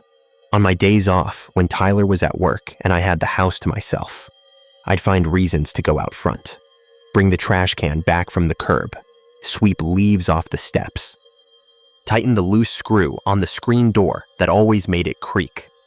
I'd end up standing there, staring across the street, telling myself I was just people watching, even when there were no people to watch. The cemetery always looked the same. Gates sometimes open, sometimes closed. Gravel path with faint footprints here and there. Taller stones up front, shorter ones in the back. That one child's grave with the flowers. One day, it had a small stuffed bear sitting next to the stone, already a little damp from the morning dew. The bear never moved after that. It just slowly sagged and faded over a couple of weeks. I got curious about the history, in a very normal, boring way. I went to the little local historical society office one afternoon. It's tucked behind the library, more volunteers than staff. I asked the lady at the desk if they had any records on the cemetery across from my house. She gave me the kind of look people give you when you ask about something they've answered 100 times. Then she softened and said, "You mean Pioneer Hill? Yeah, we've got some stuff on that. You looking for a particular family?" I told her no, just general interest. She brought out a thin binder with photocopies of old maps, a list of burials, and some handwritten notes someone had added years back. I flipped through it at one of the little tables by the window. There were sections marked by family name, some plots dating back to 1908 or so. A note about a diphtheria outbreak, a small list titled Children's Graves. Some of the names had stars next to them, and a scribble in the margin, likely unmarked in ground. I tried to find the name from the small grave with the flowers, but I realized I didn't actually know it. I'd never gone that close, never walked inside the cemetery. I'd only seen it from across the street. It felt weird to admit that to myself. I knew its shape, its size, the way the light hit it, but not the name. When I asked the lady at the desk if there was a plot map, she hesitated. "We had one drawn up at some point," she said, "but parts of that back section were never properly recorded. Some of those stones sank or got moved. I think the city was going to redo the records, but..." She lifted her hands in a small shrug. "Budget. Do you know anything about a little grave in the back with flowers on it?" I asked. Her expression changed just slightly, not fear. More like discomfort. "People tend to take care of the children's plots," she said. "Sometimes they pick one and, adopt it." "Adopt it," I said. "Look after it," she said quickly. "Leave flowers, tidy it up, that kind of thing. Sometimes there's no family left." She reached out, took the binder back gently. "It's nice, really." On the walk home, the air smelled like salt and exhaust. A crow called from a phone line and then shut up when I passed underneath. I told myself what she said made sense. People get sentimental about things like that. They like to care for something. That was all it was. The singing got clearer after that, or maybe I was just listening for it more. Some nights I'd wake up and hear it right away, the same broken lullaby, always starting in the middle of a phrase, like whoever was humming had been going for a long time before I woke up. If I sat up and really focused on it, the sound would seem to move, like it was circling the house at a distance. Near the cemetery, then closer to the porch, then back across the road. Eventually it would fade or blend into the sound of the wind. Tyler started complaining about sleep. He'd come into the kitchen in the morning with shadows under his eyes, rubbing the back of his neck. "Do you ever hear that, kid?" he'd say. "Sometimes," I'd admit. "I think it's from the house behind the cemetery. Maybe they keep their window open." "I walked back there the other day," he said once, spreading jam on toast without really looking. "There's no house right behind that part, just a field and some trees. And it's louder in our place than it is out on the sidewalk." I didn't have anything to say to that. The toaster clicked. The radiator in the living room made this hollow knocking sound as it turned on. like someone tapping from inside the wall. We both pretended not to jump. Things changed the night I heard humming inside the house. Not loud, just different. It was late, maybe 1 in the morning. Tyler was out of town visiting family. The house felt extra empty without his random noises. No late-night TV from his room, no muttered comments as he scrolled through his phone on the couch. I was already a little on edge because every tiny sound stood out. The fridge cycle, the screen door creaking as the wind nudged it, a branch brushing the siding. I had just turned off the lamp in the living room and was walking down the hall toward my bedroom when I heard it. That same lullaby, the thin, slow notes. Except this time, it didn't sound distant. It sounded like it was coming from the back room, the small one we used for storage. The door to that room was half open, a thin line of darkness. I stopped in the hall. The boards under my feet creaked once, then went still. The singing went on for another few seconds, then stopped mid-note, like someone had held their breath. The house went completely silent. Even the clock in the kitchen sounded too loud. I told myself it was a neighbor's TV, a phone, something bouncing weird through the walls. I stood there long enough that my legs started to ache, then shook my head and laughed, just to break the tension. "You're tired," I told myself. I went into my bedroom, shut the door, and left the hallway light on. In the morning, when I walked past the storage room on my way to the kitchen, I saw something on the floor just inside the doorway. Muddy prints, small, not a clear shoe tread, more like bare feet that had stepped in wet earth and then walked on the wooden floor. The prints went from the window toward the hall, then faded halfway. I stared at them for a good minute before I moved. My first thought wasn't ghosts. It was someone broke in, a kid. Maybe from the neighborhood. Maybe they came in through the window. My heart started going faster in that practical, panicked way you get when you think something real and dangerous might have happened. The window in that room was closed. The latch was still down. I checked it twice. No sign of forced entry. The screen outside was intact. The prints themselves were already drying by then, turning from dark to lighter brown. They didn't look smeared, like someone had run. It was more like whoever made them had walked slowly, step by step, and then just stopped. I cleaned them up. What else do you do? I got a wet rag and wiped the floor until my back hurt from bending over. The whole time, I was aware of the view out the front windows, the top edges of gravestones just visible over the bottom of the curtains. I avoided looking straight at them. When Tyler came back that night, I didn't mention the prints. I told myself I'd imagined them. Or maybe I'd tracked something in and it just looked weird in the morning light. You can warp your memory if you try hard enough. A few days later, he beat me home from work. I found him standing in the hallway when I came in, staring at the floor outside the storage room. His backpack was still on one shoulder, his hand frozen halfway to the key bowl. "You see this?" he said. His voice was flat. There were prints again, smaller this time. Or maybe I only told myself that. Just two side by side, like whoever it was had stood there a long time. "That's from before," I said quickly. "I missed a spot when I was cleaning." He looked up at me. "You never told me about this," he said. I didn't answer. The radiator knocked once in the living room. The sound made both of us flinch. After that, Tyler stopped joking about the cemetery. He kept his curtains closed most nights. He still slept fine, he said, but his eyes said something else. He suggested we get better locks, maybe a camera for the porch, just in case some kids are screwing with us. I told him it was a good idea. We never actually bought anything. The humming kept coming. Some nights it was faint, just a thread of sound under the wind. Other nights it felt like it was in the house again, right behind a wall or under the floor. I'd catch it near the kitchen one day, then near my bedroom the next. Always the same broken lullaby, never the whole song. One Sunday afternoon, I finally walked into the cemetery. I don't know why I picked that day.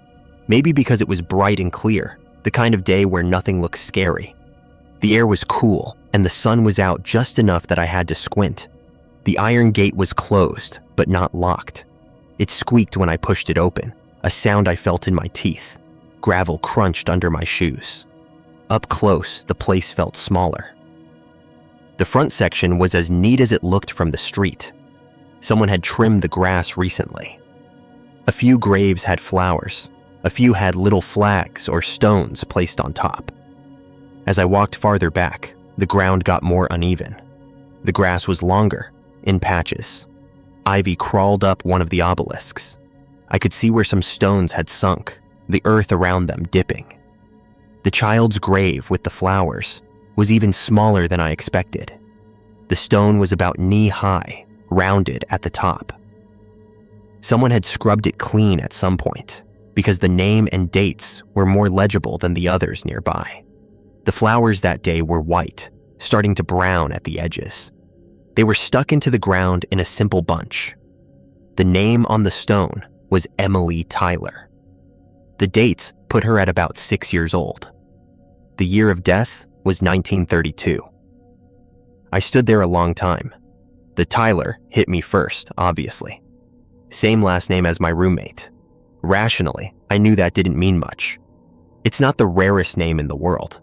The first name being Emily made it easier to dismiss. No connection, just a coincidence. Still, I felt this drop in my stomach, like missing the last step on the stairs. I looked around, half expecting to see someone watching me. There was no one. Just stones, trees, a crow hopping along the fence line. It called once, then flew off. On the way back toward the gate, I noticed something I hadn't seen from the road. On the far right side, near the back corner, there was a short row of stones that looked newer than the rest, but still old. Not polished marble, more like the same rough gray as the others, but less worn down. 4 in a row. Same last name on all of them. I stopped at the second one from the left. The name carved there was Derek Tyler. The dates didn't make sense. Born 1905, died 1932. Same year as the little girl. For a second, I honestly thought I was misreading it. I wiped at the letters with my sleeve, like maybe moss or dirt had filled in the lines wrong. But no, my first name, his last name. Same stone style as the others in that row. There are a lot of explanations you can reach for in a moment like that. Maybe my brain was overlaying what I expected to see. Maybe I was more tired than I thought. Maybe someone in the past had the same combined names by chance. People reuse names all the time. Families hand them down. You tell yourself all that at once. It piles up inside your head until you almost believe it. The wind picked up a little, making the trees above me whisper. I realized I couldn't hear any insects, even though it was warm enough that there should have been some sound. No distant cars, no dogs, just the faint rattle of the iron fence and my own breathing. I stepped back, forcing myself to walk calmly toward the gate. My shoes made steady crunches in the gravel. Halfway there, I heard it again. That same lullaby. Only this time, it sounded like it was right behind me, near my left shoulder. Low and thin, a child's voice humming through a closed mouth. I didn't turn around. I kept walking. I told myself I was imagining it. I told myself the sound was in my head, triggered by reading old names and dates and letting my nerves get the better of me. By the time I reached the gate and stepped back onto the street, the humming had faded. That night, Tyler was quiet. He sat on the couch, scrolling on his phone, but his thumb wasn't really moving. The TV was on, some show neither of us were watching. At one point he said, "I heard it in the hallway last night." "Heard what?" I asked, even though I knew. "The singing," he said. "It was right outside my door, like a kid leaning against it." He tried to laugh and failed. I almost opened it and told them to knock like a normal person, but then it stopped. We sat there in the glow of the TV, not looking at each other. The radiator knocked twice in the corner. The screen door creaked a little as the wind moved it in its frame. Somewhere far away, a train horn sounded, long and low. I thought about telling him about the graves, about the names. I pictured his face when I said, "Hey, funny thing, there's a child named Emily Tyler buried over there, and an adult named Derek Tyler, and they died the same year." I couldn't think of a way to say it that didn't sound like I was trying to scare him on purpose, so I kept my mouth shut. Over the next few weeks, small things shifted. We started locking the doors more carefully. I checked the windows twice before bed. Sometimes I'd find the porch light on in the morning when I was sure I'd turned it off, still burning weakly in the dawn. Sometimes I'd wake up and my bedroom door would be open a few inches when I always closed it fully. The singing never got loud. That almost made it worse. It was always right at the edge of hearing, like someone humming just under their breath in the next room. It would slip in between ordinary sounds, the fridge, the wind, the click of the thermostat. You'd hear 2 or 3 notes, think you imagined it, and then realize you were holding your breath. I tried to find that lullaby online once, just to prove to myself it was something common. I typed in fragments of what I thought the melody did, looked up old songs, nursery rhymes, anything. Nothing quite matched. I'd play videos on my phone and listen, waiting for that familiar wrongness, that dragged timing, that underwater feeling. It never came. Tyler never said anything about moving, but he started spending more nights at other people's places. "Jess wants me to stay over," he'd say, casual, tossing a duffel bag over his shoulder. Or, "I might crash at my brother's tonight if we're out late." The nights he wasn't there, the house felt emptier, but in a way that made the other presence more obvious. Like when you take a picture off a wall and see the clean square behind it. I still go to work, I still pay bills, I still make coffee in the mornings and listen to the wood creak under my feet. I still walk past the window and catch a glimpse of the cemetery. I haven't been back inside it since the day I read those names. I don't need to. I know they're there. Sometimes, when I'm sitting at the kitchen table with a stack of envelopes, I'll hear steps in the hall. Not heavy, adult steps. Lighter ones, like bare feet. They always stop if I stand up. I keep telling myself there are explanations. Old houses make noises. Sound travels weird in this neighborhood. People reuse names all the time, especially in small towns. Flowers show up on graves because someone wants to do a good deed. Kids sneak into places and leave muddy prints. Radios turn on. Phones play music in pockets. Wind makes fences sing. I tell myself all of that over and over, especially at night when the house settles and the insects outside go quiet all at once. I've stopped trying to figure out who picked that little grave to adopt, or who still brings flowers there. I don't ask the lady at the Historical Society any more questions. I don't ask Tyler if he still hears the humming outside his door. And I don't ask why. Every time the singing starts now, it sounds like it knows my name. I stopped asking whose name that is. My name is Gavin, and I'm from Decorah, Iowa. I've moved around a little, but I ended up back here a couple years ago, when remote work became a thing for my job. I'm a data analyst for a small insurance company based out of Chicago. It sounds more impressive than it is. Mostly, I sit at my dining table with a laptop, a big mug of coffee, and spreadsheets full of other people's bad luck. My hours are pretty regular, 8 to 4 Central Time. I like that. I like knowing when the day starts and when it's supposed to end. I don't live alone. My cousin Tyler moved in last spring when he got hired at the hospital over in town. He works weird shifts, mostly evenings and nights, so sometimes we're like ships passing in the hallway.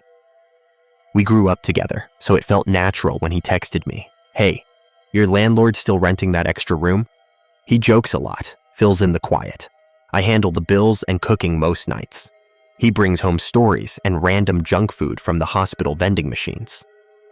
The place we rent is an old 2-story house on a small hill, right on a side street that dead ends at the woods. Across the narrow road, there's a cemetery.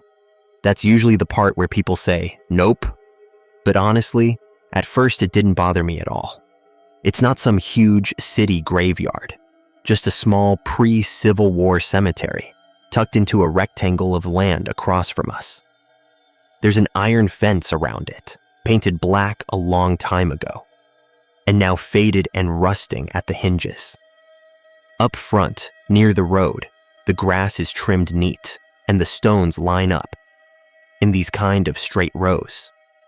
But once you look farther back, past the big willow tree in the middle and the broken angel statue off to the right, things get more tangled. The grass is longer, ivy creeps up some of the stones, and a few of them have sunk down so far they look like crooked teeth. There are family plots with the same surname on 3 or 4 stones in a row. One of them is Harkness. That name shows up a lot. Some headstones are tall and thin, with dates from the 1840s and 1850s. Worn so smooth, you have to lean close to make them out. Others are little, with lambs carved on top. If you walk along the front section, you can see how someone tries to keep it tidy. Trimmed grass, a few artificial flowers in plastic vases. The gravel path swept clear. It's only when you look past the willow, into the back half, that it turns into something else. Not violent or anything, just wild. Decorah itself is pretty quiet. Small town, a couple stoplights, an old brick main street with a hardware store, a pharmacy, a diner that serves decent pancakes if you catch them on a good morning. There's a river not too far away, and a railroad line you can hear at night if the wind is right. People wave when they drive by, even if they don't know you. The kind of place where the grocery store cashier recognizes you after the second visit and asks how your week's going.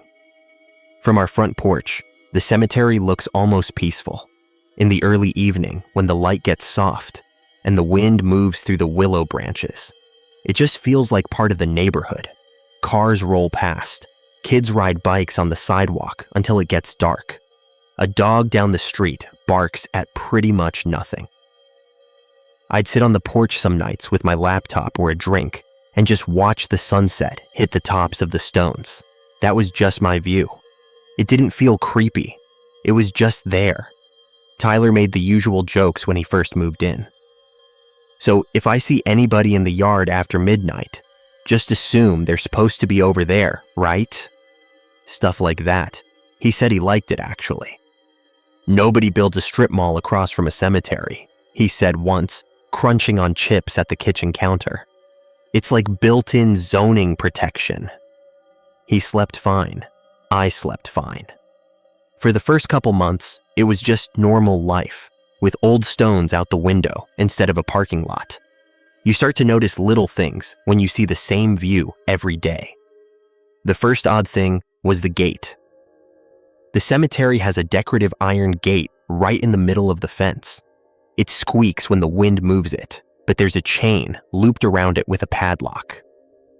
During the day, the city grounds crew comes by sometimes, unlocks it, goes in with a mower or trimmer, then locks it again when they leave. I'd seen them do that a few times. One Monday morning, I went out to get the mail and saw the gate standing open wide, chain hanging loose like someone had just dropped it. I figured they'd forgotten to lock it. People forget things. But the next day, it was closed and chained again. Then maybe a week later, same thing. Monday morning, gate wide open, no truck, no crew, no tire tracks on the gravel path inside. Just the gate yawning toward the road, moving a little in the wind. The chain and padlock lying right there, unhooked, like somebody had taken it off with both hands and carefully set it down. I remember standing at our mailbox with the cold air on my face, listening. You can hear gravel crunch when someone walks in there. I didn't hear anything, just the trees moving, a crow calling from one of the oaks, and a distant dog barking. The porch light over our door was still buzzing faintly from the night before. It flickers sometimes when it's about to burn out. I thought maybe some local kids were sneaking in at night. It didn't scare me. It just felt like something someone should fix. Another thing, flowers. I'd seen the usual plastic arrangements and every now and then some fresh flowers after Memorial Day. That's normal. What wasn't normal was the Harkness family plot. One afternoon, when I had a long lunch break, I walked over to drop a letter at the mailbox on the corner and cut close to the cemetery fence. I happened to glance in and saw a line of 4 stones with Harkness on them, and in front of the third one was a vase with white lilies. Real ones, fresh. You could tell because the petals were still tight. The thing that stuck in my head was the date on that stone. I stepped closer to read it through the fence. Died 1859. People still visit old graves, I know that. But the cemetery's kind of out of the way, and I'd never seen anyone in there except the grounds crew. No cars parked along the street, no one walking up with a bouquet. Nothing like that. I shrugged it off. Maybe someone had come when I wasn't looking. You can't watch a place 24/7. Tyler started noticing the motion light on the porch going on by itself at night. We put that light up because the old fixture had this constant flicker that drove me nuts. The new one points toward the road and part of the cemetery fence, just enough to see if anyone's there. Around midnight some nights, it would click on and shine over the fence. I'd be in bed and hear the faint click and hum through the wall. Sometimes I'd get up, peek through the front window, and see nothing but the empty street, the iron bars, and the willow branches moving in the breeze. Maybe a stray cat. That was my assumption. One night, I went out onto the porch in my socks when the light came on. The air was cold enough to sting my nose. I could hear insects in the grass, this steady hum, and then nothing. Just like somebody hit mute. It all went quiet in this sudden way that made me aware of my own breathing. I walked to the edge of the porch, the boards creaking under my feet, leaned on the rail, and just stared at the fence and the gate. The gravel path beyond it was empty. The willow branches swayed slow. Somewhere farther away, a train horn blew, low and drawn out, then faded. I stayed there a minute or two, waiting for an obvious explanation that never showed up. Eventually, the light clicked off, and the insects started up again. The first time I heard what I now think of as the breathing was late on a Thursday. Tyler was on a night shift.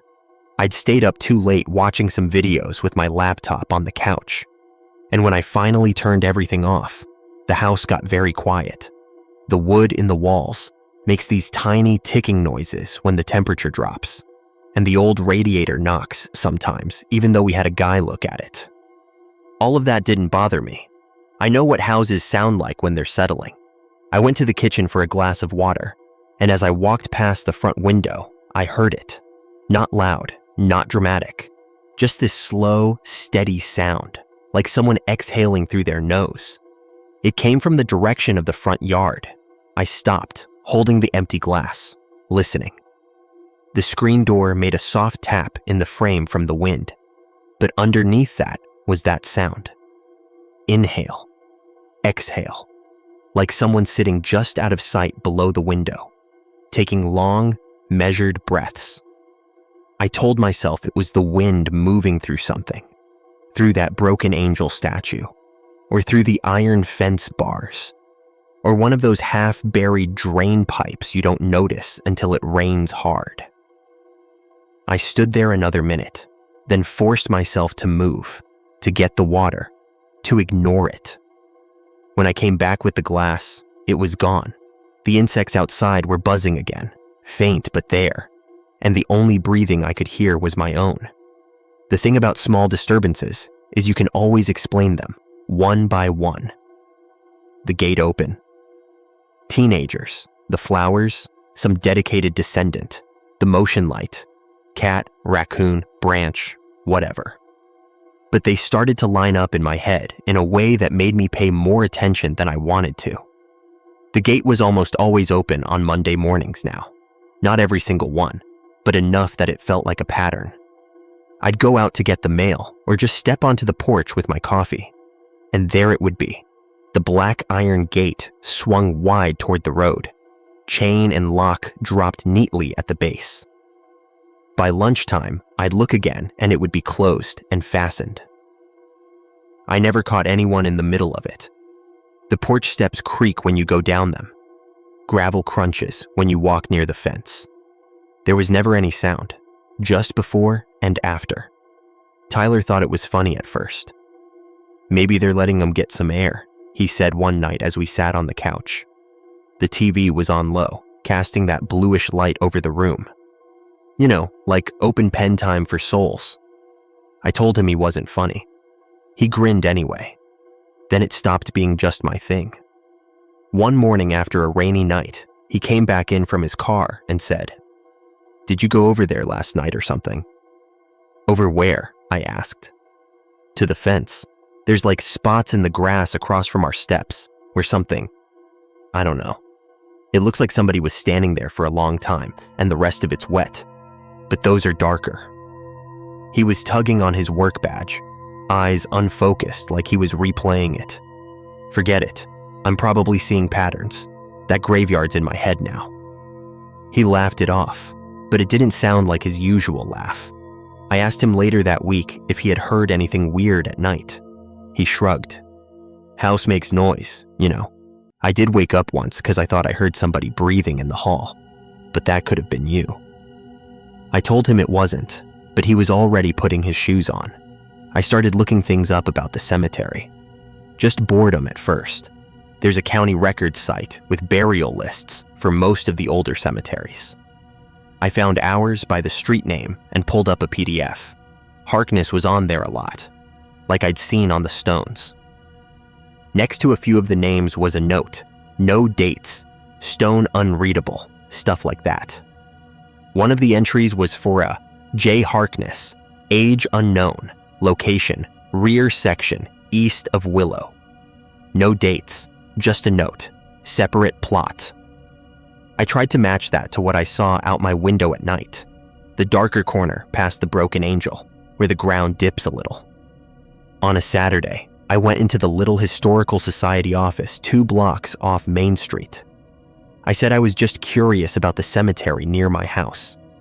The woman at the desk was friendly at first, asked which one, tapped on her keyboard. When I mentioned the Harkness name, something in her face changed. Not in a dramatic way. She just got tighter around the eyes, like she'd put a wall up.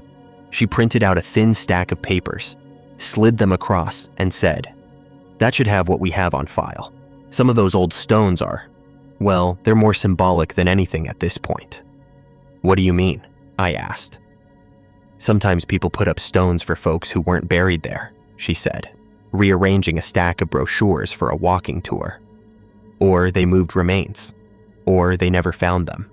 Records weren't what they are now. Stories and stones, that's most of it." I asked her if anyone still took care of the Harkness plots. She paused for maybe half a second too long, then smiled. "Some families stay local," she said. "Others don't. You need anything else?" It was clear I wasn't supposed to keep pushing. After that, I noticed the flowers more. The lilies on that one Harkness stone wilted, disappeared, and then a few days later, there were fresh ones. Not lilies this time. Carnations. Sometimes just white, sometimes mixed with red. Always arranged neatly in that same metal vase, never scattered or knocked over by the wind. I never saw anyone put them there. I'd glance out while making coffee, or while washing dishes, or when I happened to pass the window on my way to the bathroom. The street would be empty, the wind moving the tree branches, a squirrel darting along the fence. But there the flowers would be, new again. At night, the breathing thing became harder to write off. It wasn't every night. I'd say once a week, then twice, with no set schedule. I'd be sitting in the living room or lying in bed with a book, and it would creep in under the other sounds, the fridge humming, a neighbor's truck door closing, a distant train, a slow, patient inhale and exhale from somewhere out front. It didn't sound like somebody struggling or snoring. It sounded like someone resting, close enough that if I sat up and really listened, I could almost feel my own lungs wanting to match it. One Tuesday around 11, Tyler came out of his room while I was watching some pointless show. He looked half asleep. "Do you hear that?" he said. His hair was sticking up on one side. I muted the TV. The house went quiet except for the faint ticking of the clock on the wall. Then, from outside, carried just enough through the glass, we both heard it. Inhale, pause, exhale, long and steady. Tyler rubbed his face. "Please tell me that's like a busted vent," he said, "or your weird neighbor doing yoga." "There's no vent out front," I said. My voice sounded too normal in my own ears. "It's gotta be the wind." "Wind doesn't breathe, man," he said, then shook his head like he was shaking a thought loose. "Forget it, I've got an early shift." He shuffled back down the hall. I left the TV on a while longer after that, just for the noise. It's one thing when something stays on its side of a fence, even if you don't like it. I told myself that. The cemetery is over there. We are over here. The fence, the road, the yard, those are all lines that held up until the footprints. We had a stretch of rainy days in October where the ground never fully dried. One afternoon, I came home from a quick run to the store. The sky was low and gray, and the air smelled like wet leaves. When I stepped inside, I heard the soft squeak of the screen door closing behind me, and then felt the familiar sag in the floorboard just inside the entry. I put the grocery bag on the little table and looked down. There were mud marks on the floor, but not in the way you'd expect if someone had just come in without wiping their shoes. 2 prints, roughly where a person would stand if they stepped in, stopped and just stayed there, facing the street. They were darker around the edges, lighter in the middle, like the mud had sunk in. They weren't the tread pattern from my shoes or Tyler's. Our boots leave these pretty clear lines. These didn't have much pattern at all, just rounded shapes, heel and toe, not very deep. I touched one lightly with my fingertip. It was damp, but not wet enough to smear. More like the floor had absorbed it. I called out for Tyler, but the house answered with the usual creaks and the soft hiss of the radiator. He wasn't home. His schedule was on the fridge. He was still at the hospital for another 3 hours.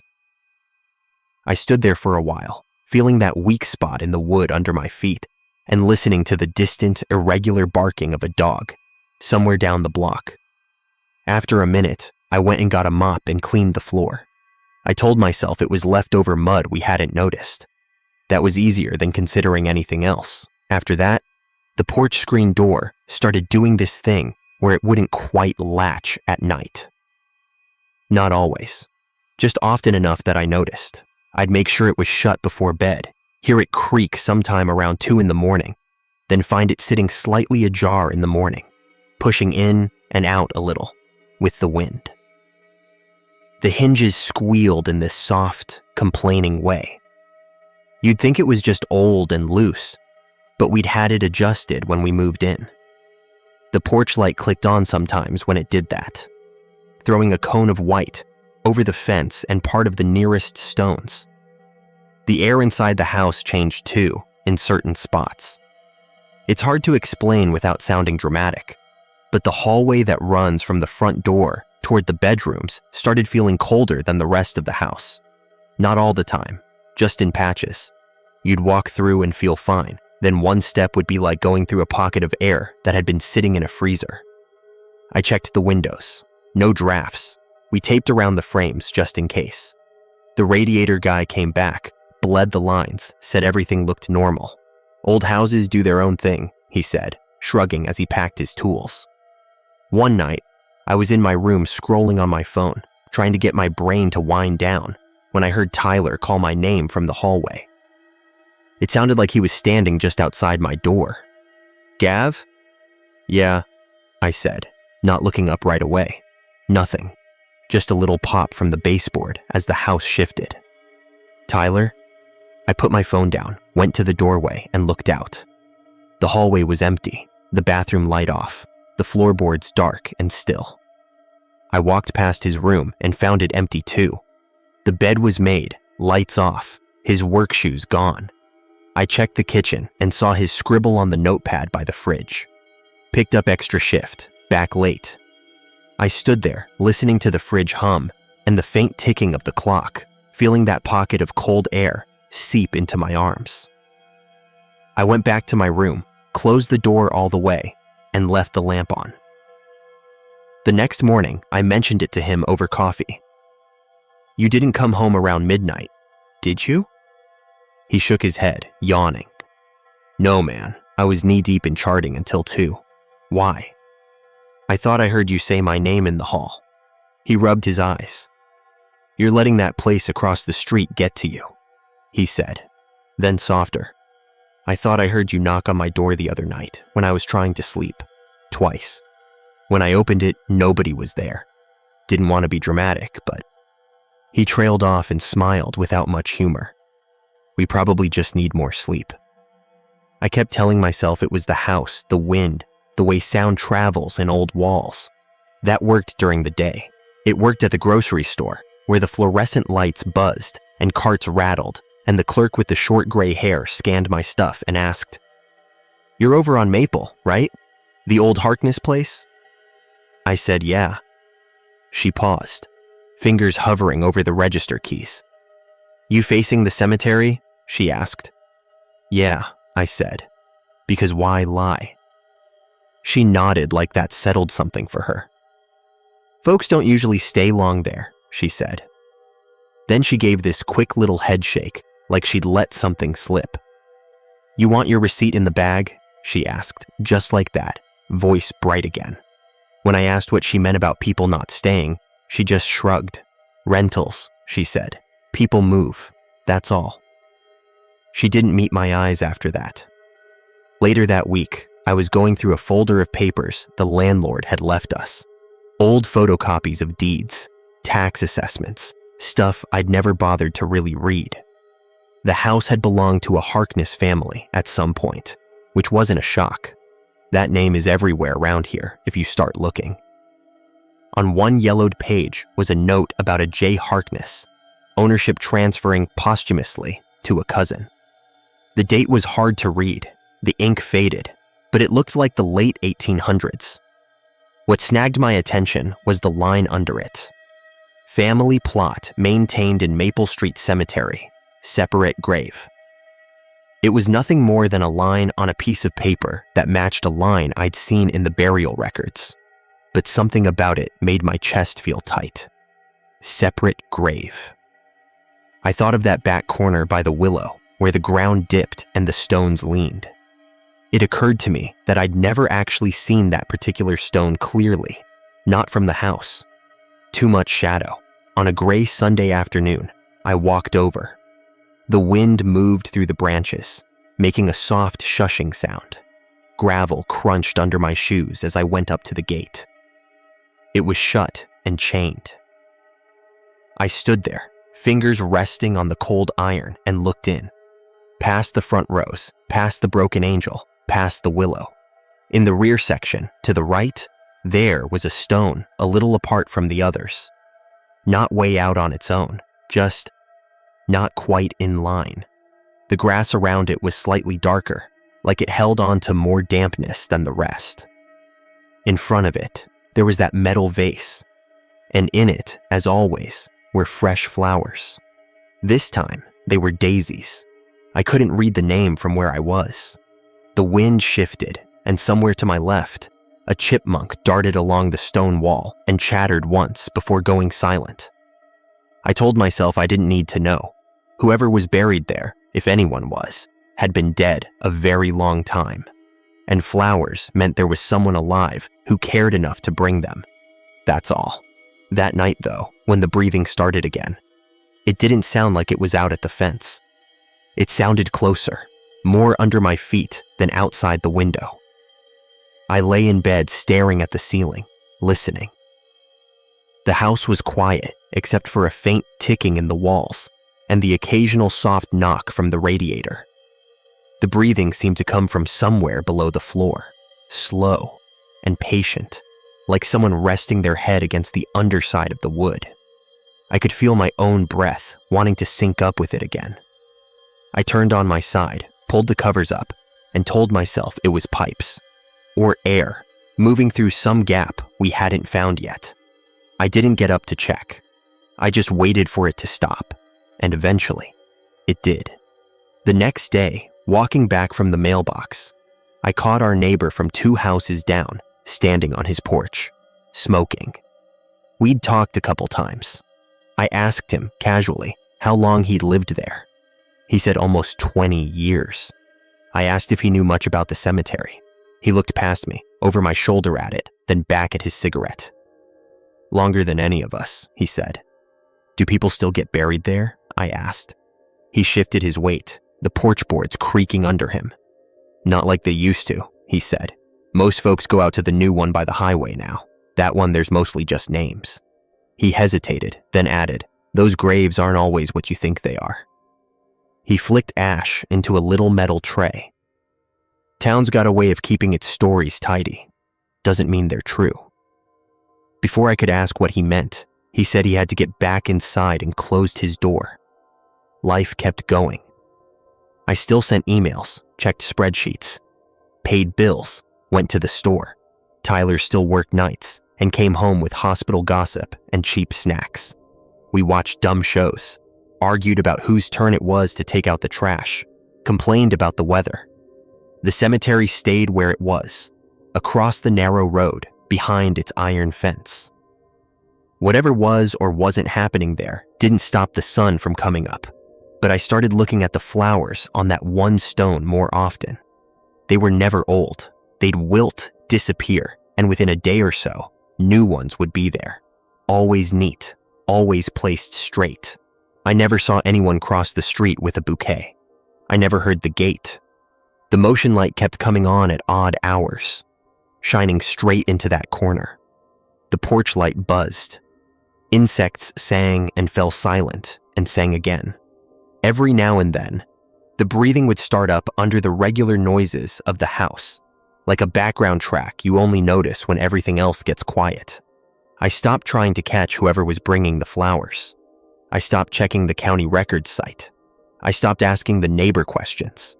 None of it changed the view from my front window, or the way the air went cold in the hallway for a couple steps, or the feeling that the lines between here and there weren't as solid as I'd thought when we signed the lease. I still take the trash out at night sometimes. I still hear the gravel crunch under my shoes and the soft scrape of leaves across the pavement when the wind picks up. I still hear dogs barking down the street and the distant sound of a train horn cutting through the dark. I lock the front door out of habit. I check the screen door to make sure it's latched. I tell myself that the house sounds are just wood and pipes and old metal doing what they do. And every morning when I open the curtains and look across the street, the flowers on that grave are always fresh.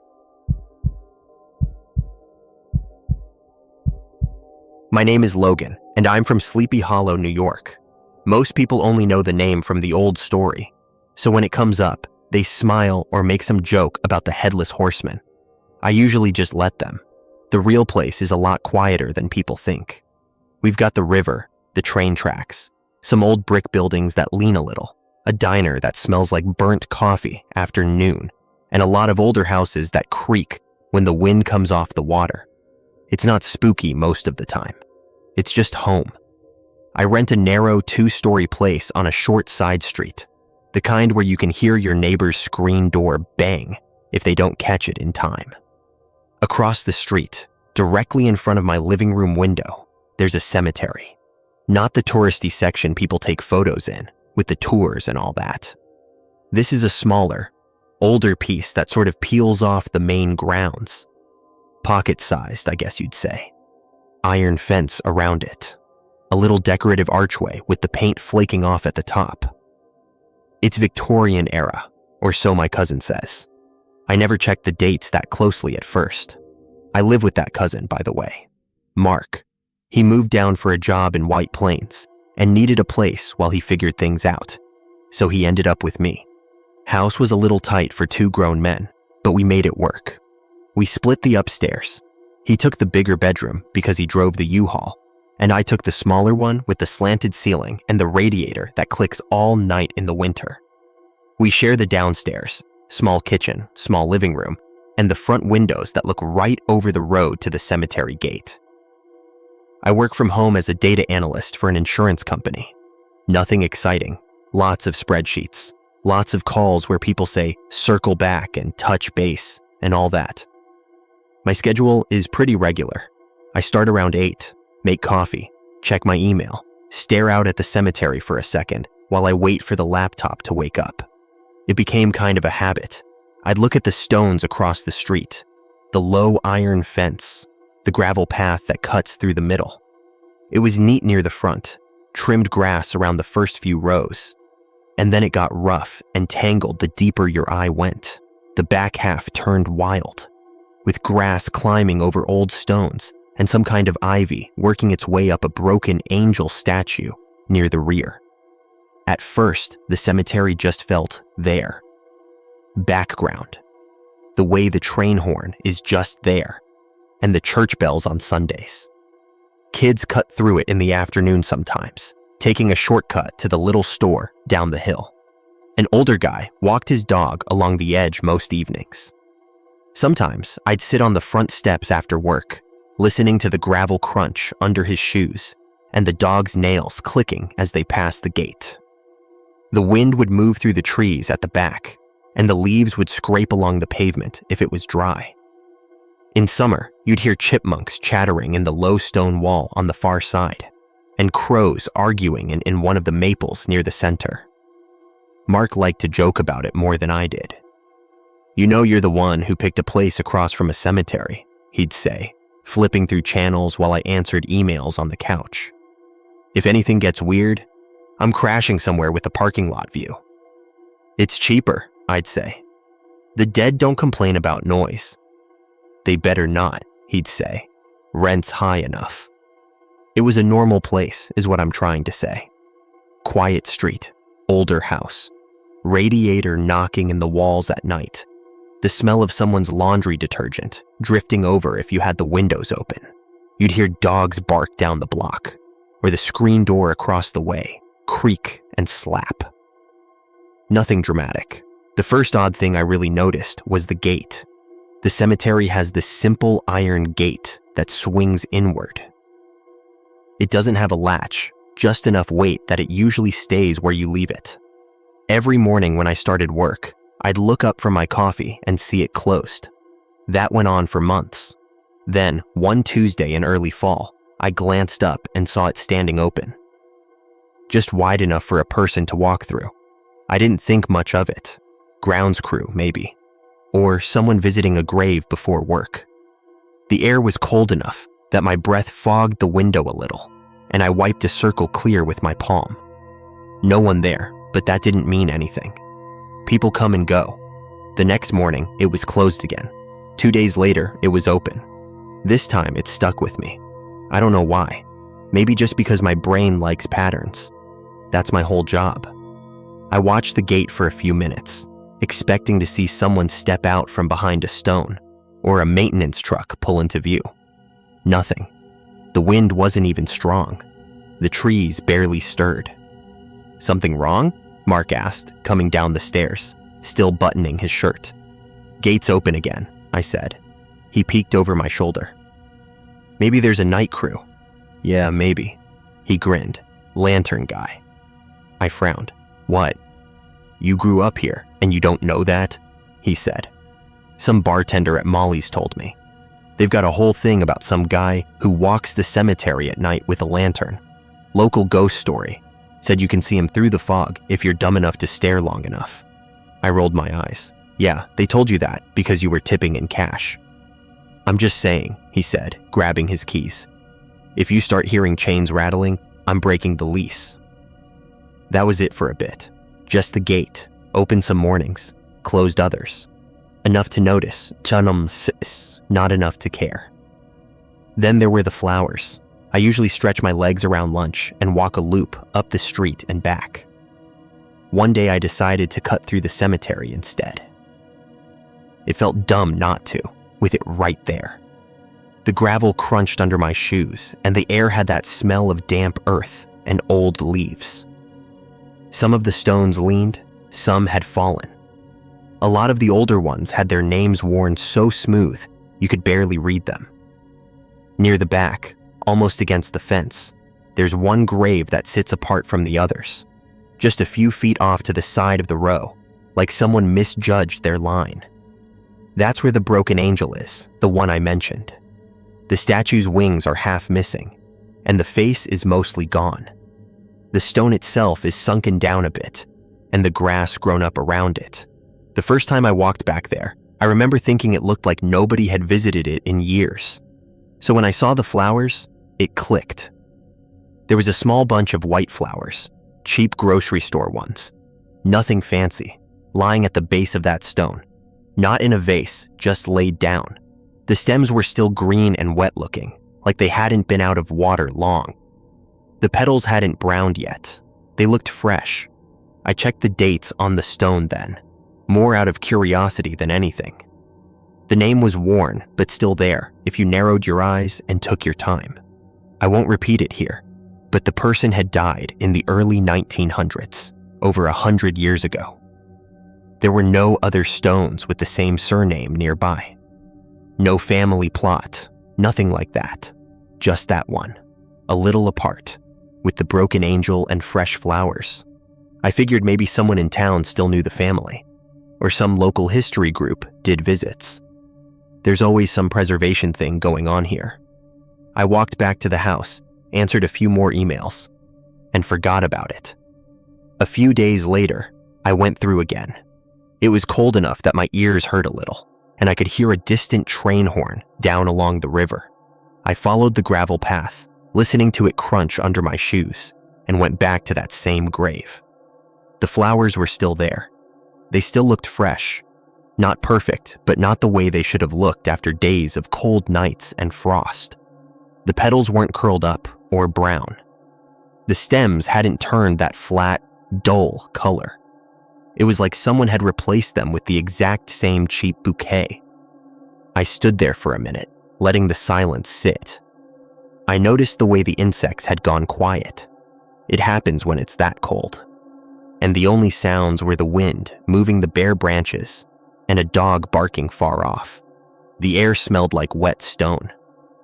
"Okay," I said to nobody. "Somebody really likes you, I guess." I went back to work. I didn't start getting uneasy until the lights. We have a motion sensor light over the front steps. It's old and a little touchy. Squirrels will set it off. A strong breeze will set it off. Still, you get used to its rhythm. Most nights it flicks on when Mark comes home, or when the delivery guy drops something off late. Then it shuts off after a minute, and that's that. One night, around 11, I was on the couch answering a late email. Mark was at work. He'd picked up a double. The house was quiet, except for the radiator ticking and the occasional car going by. I'd pulled the curtains mostly closed, just a little gap in the middle because I hadn't bothered to fix them. Out of the corner of my eye, I saw the porch light flick on. I didn't think much of it. I figured maybe a cat ran across the steps. I kept typing. The light stayed on longer than usual, long enough that I noticed the room wasn't just brighter. It was, I don't know. It felt different. When I looked up, I could see a slice of the cemetery through that gap in the curtains. The light from our porch usually spills across the road and hits the iron bars of the fence, throwing those thin shadows. But this time, it looked like the light sort of stopped halfway. It was brightest near the house and then faded faster than it should have. The stones near the front looked darker, not lighter. That's not a thing, I know. Light doesn't do that. I told myself it was just the way my eyes were adjusting from the laptop screen. I got up, went to the door, and opened it. The screen door creaked the way it always did. Cold air slapped my face. The porch light buzzed above me. The concrete steps glowed a little. When I looked across the street, though, it felt like someone had turned the dimmer down on the cemetery. The road was lit. The fence was lit. But right past the bars, the dark looked thicker than it should have. I could barely make out the first row of stones. "Sensors going bad," I said, more to fill the air than anything. My breath drifted out in a little cloud. No one answered, obviously. Back inside, when I shut the door, the light snapped off too fast, like it had been waiting for me to move. The living room went dim again. The house settled, the wood in the walls making those small cracking noises, and I went back to my email. It happened again 2 nights later. That time, Mark was home. We were both on the couch, half watching some crime show with the sound low. When the porch light came on, it flashed across the TV, and the picture dimmed a little, like the brightness had dropped. I noticed it because the faces on screen looked washed out. "Did the TV just get darker?" I asked. "Power blip," he said. "This place is 100 years old, man." I looked at the gap in the curtains. The same thing.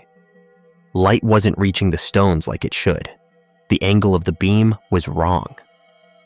"You don't see that?" I asked. "What?" "The way the lights stopping." He got up and looked, stood there a second. "Dude, your brain is fried. It's a light and some rocks." The next day at the grocery store, I brought up the flowers to the cashier. She's one of those clerks who's been there forever, knows everyone by name. "Hey, random question," I said while she scanned my stuff. "You know that small cemetery section off Maple? Across from the rentals," she said. "Yeah." "There's that grave in the back with the broken angel statue," I said. "Somebody's been leaving flowers. Just wondering if that's like a town thing. Historical society?" Her hand slowed a little on the conveyor. Not a lot. Just enough that I saw it. "People leave flowers," she said. "It happens." "On the really old ones, though?" She shrugged. "Some folks get attached to stories." I almost asked her whose grave it was, but she'd already moved on to the next customer in her head. I could see it. Her eyes slid past me to the line. I signed the receipt and didn't push it. I tried the cemetery office instead. There's a small building near the main entrance with their records. I stopped in on a Saturday just to satisfy my own curiosity. The woman there was nice enough. Gray hair, glasses, cardigan that smelled like some kind of floral soap. I told her where I lived, asked if the little section across from my street was officially part of their grounds or some older family plot, that sort of thing. She pulled out a big binder, flipped through maps. "That area is on our books," she said. "What are you looking for?" "Just history, really," I said. "There's this one grave further back, kind of set apart from the others. Broken angel statue on it. I was wondering about the family. Someone's been leaving flowers regularly." Her finger skimmed along a line, then stopped. She adjusted her glasses. "We've got incomplete records on some of those," she said. "Early 20th century. There was a fire at one point. A lot of names don't have much attached to them." "But there is a name," I said.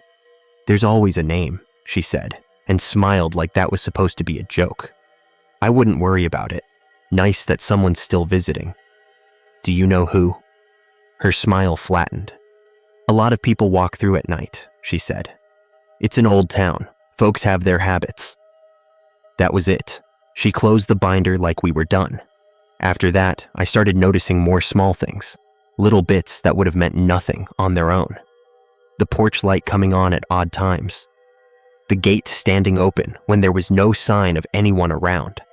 Once, around 3 a.m, I woke up to the sound of gravel crunching, slow and steady from outside. I lay there in the dark, listening. It wasn't the quick rhythm of someone jogging, or the stop and start of a dog walker. It was one step, then a pause. Another step, another pause. It passed in front of the house, kept going, and eventually stopped. No car doors, no voices. I told myself it was someone from the shift change at the hospital who'd parked down the street. That made sense. That's the thing. There was always a way to explain it if I worked at it. The whispering took more effort. I don't mean full voices. I'm not claiming that. It was more like the way the wind can move through leaves and make them sound almost like words if you're half asleep. It had happened late, when I was closing up downstairs. I'd turn off the TV, hear the radiator click, hear the fridge hum, and then in the space between those sounds, my brain would think it heard my name. Not sharply. Just a soft syllable that could have been Logan if you leaned into it. Once, I stopped at the bottom of the stairs and said, "What?" before I realized what I was doing. The house stayed quiet. The porch light flicked on, then off again. Mark caught his own piece of it a couple weeks later. I came in from a walk around dusk. The sky was that flat gray that doesn't really give you a sunset, just turns darker. I shook the cold off my jacket and kicked the door shut behind me. Mark was in the kitchen, standing very still, looking at the hallway. "You okay?" I asked. He jumped a little. Yeah, I'm fine." "You look like you saw a mouse." He laughed, but it was too fast. "Thought you were upstairs," he said. "I heard you say my name from the hall, like..." He dropped his voice and mocked me. "Hey, Mark, where's the good coffee?" Then you came in the front door. "I just got home," I said. The screen door had slammed. There was no way he'd missed that. He rubbed his neck. "Place has bad acoustics, man. Sound bounces."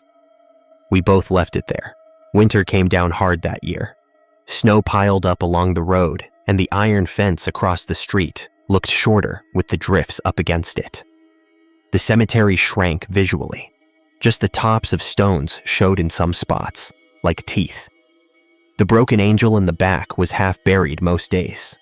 On mornings when the plows had gone through early, the road was clear, but the cemetery path wasn't. And still, sometimes the gate would stand open. The flowers kept appearing. Even when everything else was frozen and colorless, there would be that little bunch at the base of that stone, not covered by snow, not wilted. I told myself someone was brushing them off and replacing them, but I never saw anyone walk back there in the slush. One night, close to Christmas, the heat in the house was having trouble keeping up. The radiator made these loud knocking sounds, like someone tapping the pipes with a wrench. I put on a sweater and went downstairs to make tea. When I hit the bottom step, my socks squished.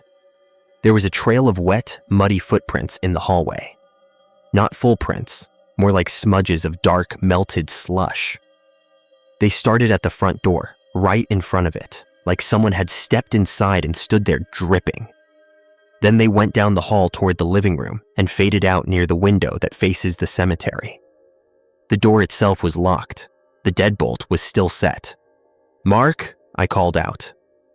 He came out of his room upstairs, hair messed up, half asleep. "What?" "Did you go out and not wipe your shoes?" He blinked down at the hallway. "I've been asleep," he said. "Look at me." He was barefoot. I checked the door again. Locked, chain still on. I opened it and looked at the steps. They were dry. The porch was dry. The snow in the yard was undisturbed except for old tracks. No fresh marks on the concrete. "You must have spilled something," Mark said finally, "or it's from earlier." "In the shape of footprints?" I asked. He shrugged and went back upstairs. I mopped the water up. The smell that came off the mop bucket wasn't just dirty water or old floorboards. It smelled like the cemetery had on that first cold day. Wet stone, damp grass, the faint mineral smell you get when you stand near a grave that's been there a long time. I told myself I was imagining it. I started sleeping with my door slightly open after that, so I could hear if the front door moved. I never heard it. Still, every few days, I'd wake up with that feeling you get when someone has been in the room while you were asleep. No proof, just that small, tight knot in the chest. One Saturday, I finally went back to the cemetery official records. This time, I didn't ask the woman at the desk. I asked if they had any public documents I could copy, stuff about older sections.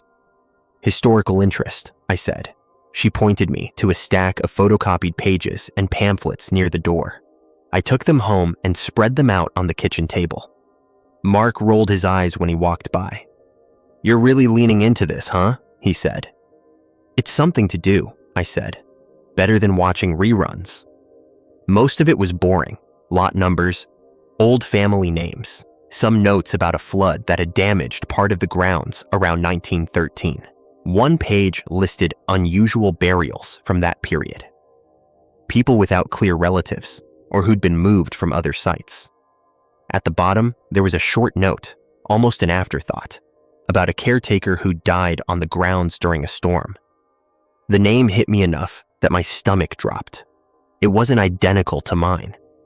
The last name was different, but the first name matched. Same spelling, same short, plain little name sitting there in faded type. I know that's not rare. There are a lot of Logans in the world now. It still felt like someone had nudged me in the ribs. The note said he'd been found near a small, newer plot on the edge of the grounds. He'd carried a lantern like they did back then.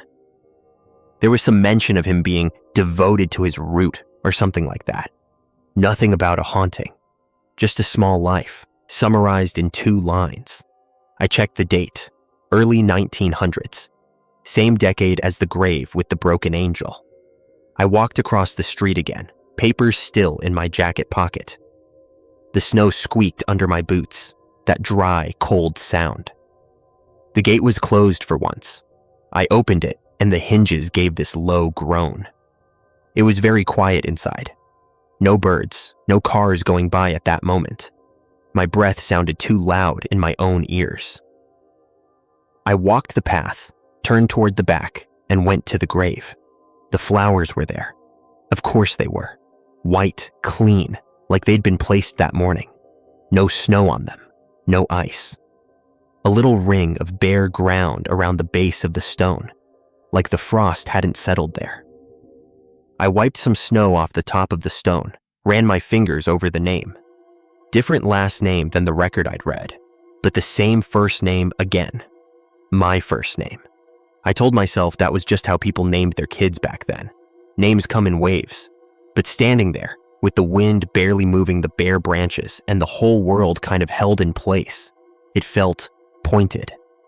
Behind me, I heard the faintest crunch of gravel. One step, I turned around. Nothing. Just the path and the long stretch of white. The iron fence, the road. The dim smudge of my house across from it, porch light off in the daytime. Still, it felt like the air had shifted. It was colder in a very specific way, starting at my back and creeping forward. My eyes watered from the wind, or maybe just from staring too long. "Okay," I said again, because it felt like I needed to say something. My voice sounded small. "Whoever you are, you're doing a thorough job." Nothing answered. That night, I left the living room curtains open wider than usual. I don't know why. Part of me wanted to prove something to myself. Part of me wanted to stop thinking about it. If there was some trick of the light, I wanted to see it clearly. Around midnight, Mark had already gone to bed. I sat on the couch with the TV on mute. Just light moving across the screen. Outside, the wind hissed softly, and every now and then I'd hear a car pass. Then the porch light came on. It didn't flare like a normal bulb. It sort of slid up from dim to bright, like someone was turning a dial very slowly. The brightness filled the steps, washed over the front part of the living room, and bled toward the street mole. But again, it didn't go as far as it should have. This time, sitting still and watching, I could see it clearly. The light stopped in a soft, dull line right at the fence. The bars shone. Beyond them, the dark looked thicker. Not blacker exactly, just heavier. Like if you took one step through that gate, you'd feel it on your skin. As I watched, something moved in that dark. Not a shape, not a figure. More like an absence of light sliding sideways between the stones. Wherever it passed, the little bit of reflected glow disappeared for a second. It was like someone dragging a cup across a table and catching the reflection with it. Except there was nothing there. The area just went a shade darker and then lightened up after it passed. My phone was on the coffee table. I picked it up, turned on the camera, pointed it through the window. The picture it showed was almost completely black. No matter how I tapped the screen to adjust the brightness, all I got was grainy static and a faint reflection of my own face. The porch light was a white smear. The cemetery beyond was just noise. As I watched the screen, the audio meter at the bottom jumped like it was picking up sound. I didn't hear anything with my ears. The house was silent except for the soft hum of the fridge and the tick of the radiator. On the phone, though, there was this faint hiss, like static or wind. Right at the edge of it, there was a shape of a word, not clear. Not something I would swear to in court, but it had the rhythm of my name. My thumb hovered over the stop button. For a second, I thought about stepping outside, walking to the edge of the steps, and trying to see whatever the phone couldn't pick up. That's what people always do in movies, right? They go out there. Instead, I locked the screen and put the phone face down. The light stayed on for a while, then eased back down to dark. Not a click, not a sudden off, just a slow dimming until the living room was lit. Only by the TV, somewhere in the walls, the heat kicked on. In the morning, when I checked the video, it was 90 seconds of black. The audio was mostly static. Right near the end, before I hit stop, there was a little spike. If you turned the volume all the way up, you could almost make out someone exhaling, like they were close to the microphone. Then nothing. I thought about deleting it. Instead, I left it there. Life went on. I still had reports due on Fridays, still had bills in the mailbox, still had to take the trash out. Nothing big ever happened. No flying objects, no slamming doors. Just those small things, over and over. The gate open on days when no footprints marked the snow. The mud on the floor even when no one had gone outside. The flowers that never seemed to age. The way the TV and lamps would dim at the same time the porch light flared. Sometimes I'd be working late and realize the insects outside had gone completely silent, even in months when they should have been loud. I'd look up and see the cemetery sitting there, quiet and still, and I'd feel like someone was standing halfway between my house and that broken angel, just waiting for me to notice. I still don't know what any of it means. Maybe it's just an old town with old wiring and a trick of the eyes. Maybe somebody out there likes to walk the stones at night with a flashlight and good timing. Maybe all I did was pay more attention than most people. I haven't moved. Mark talks about getting his own place, but he hasn't yet. We still split rent. We still joke about the cemetery sometimes, but not as often. There are some things we just don't bring up over dinner. I stopped asking questions at the office and the grocery store. Whatever people know, they've had plenty of time to decide not to say. The grave with the broken angel is still there in the back, a little apart from the others, and the flowers, well, the flowers on that grave are always fresh.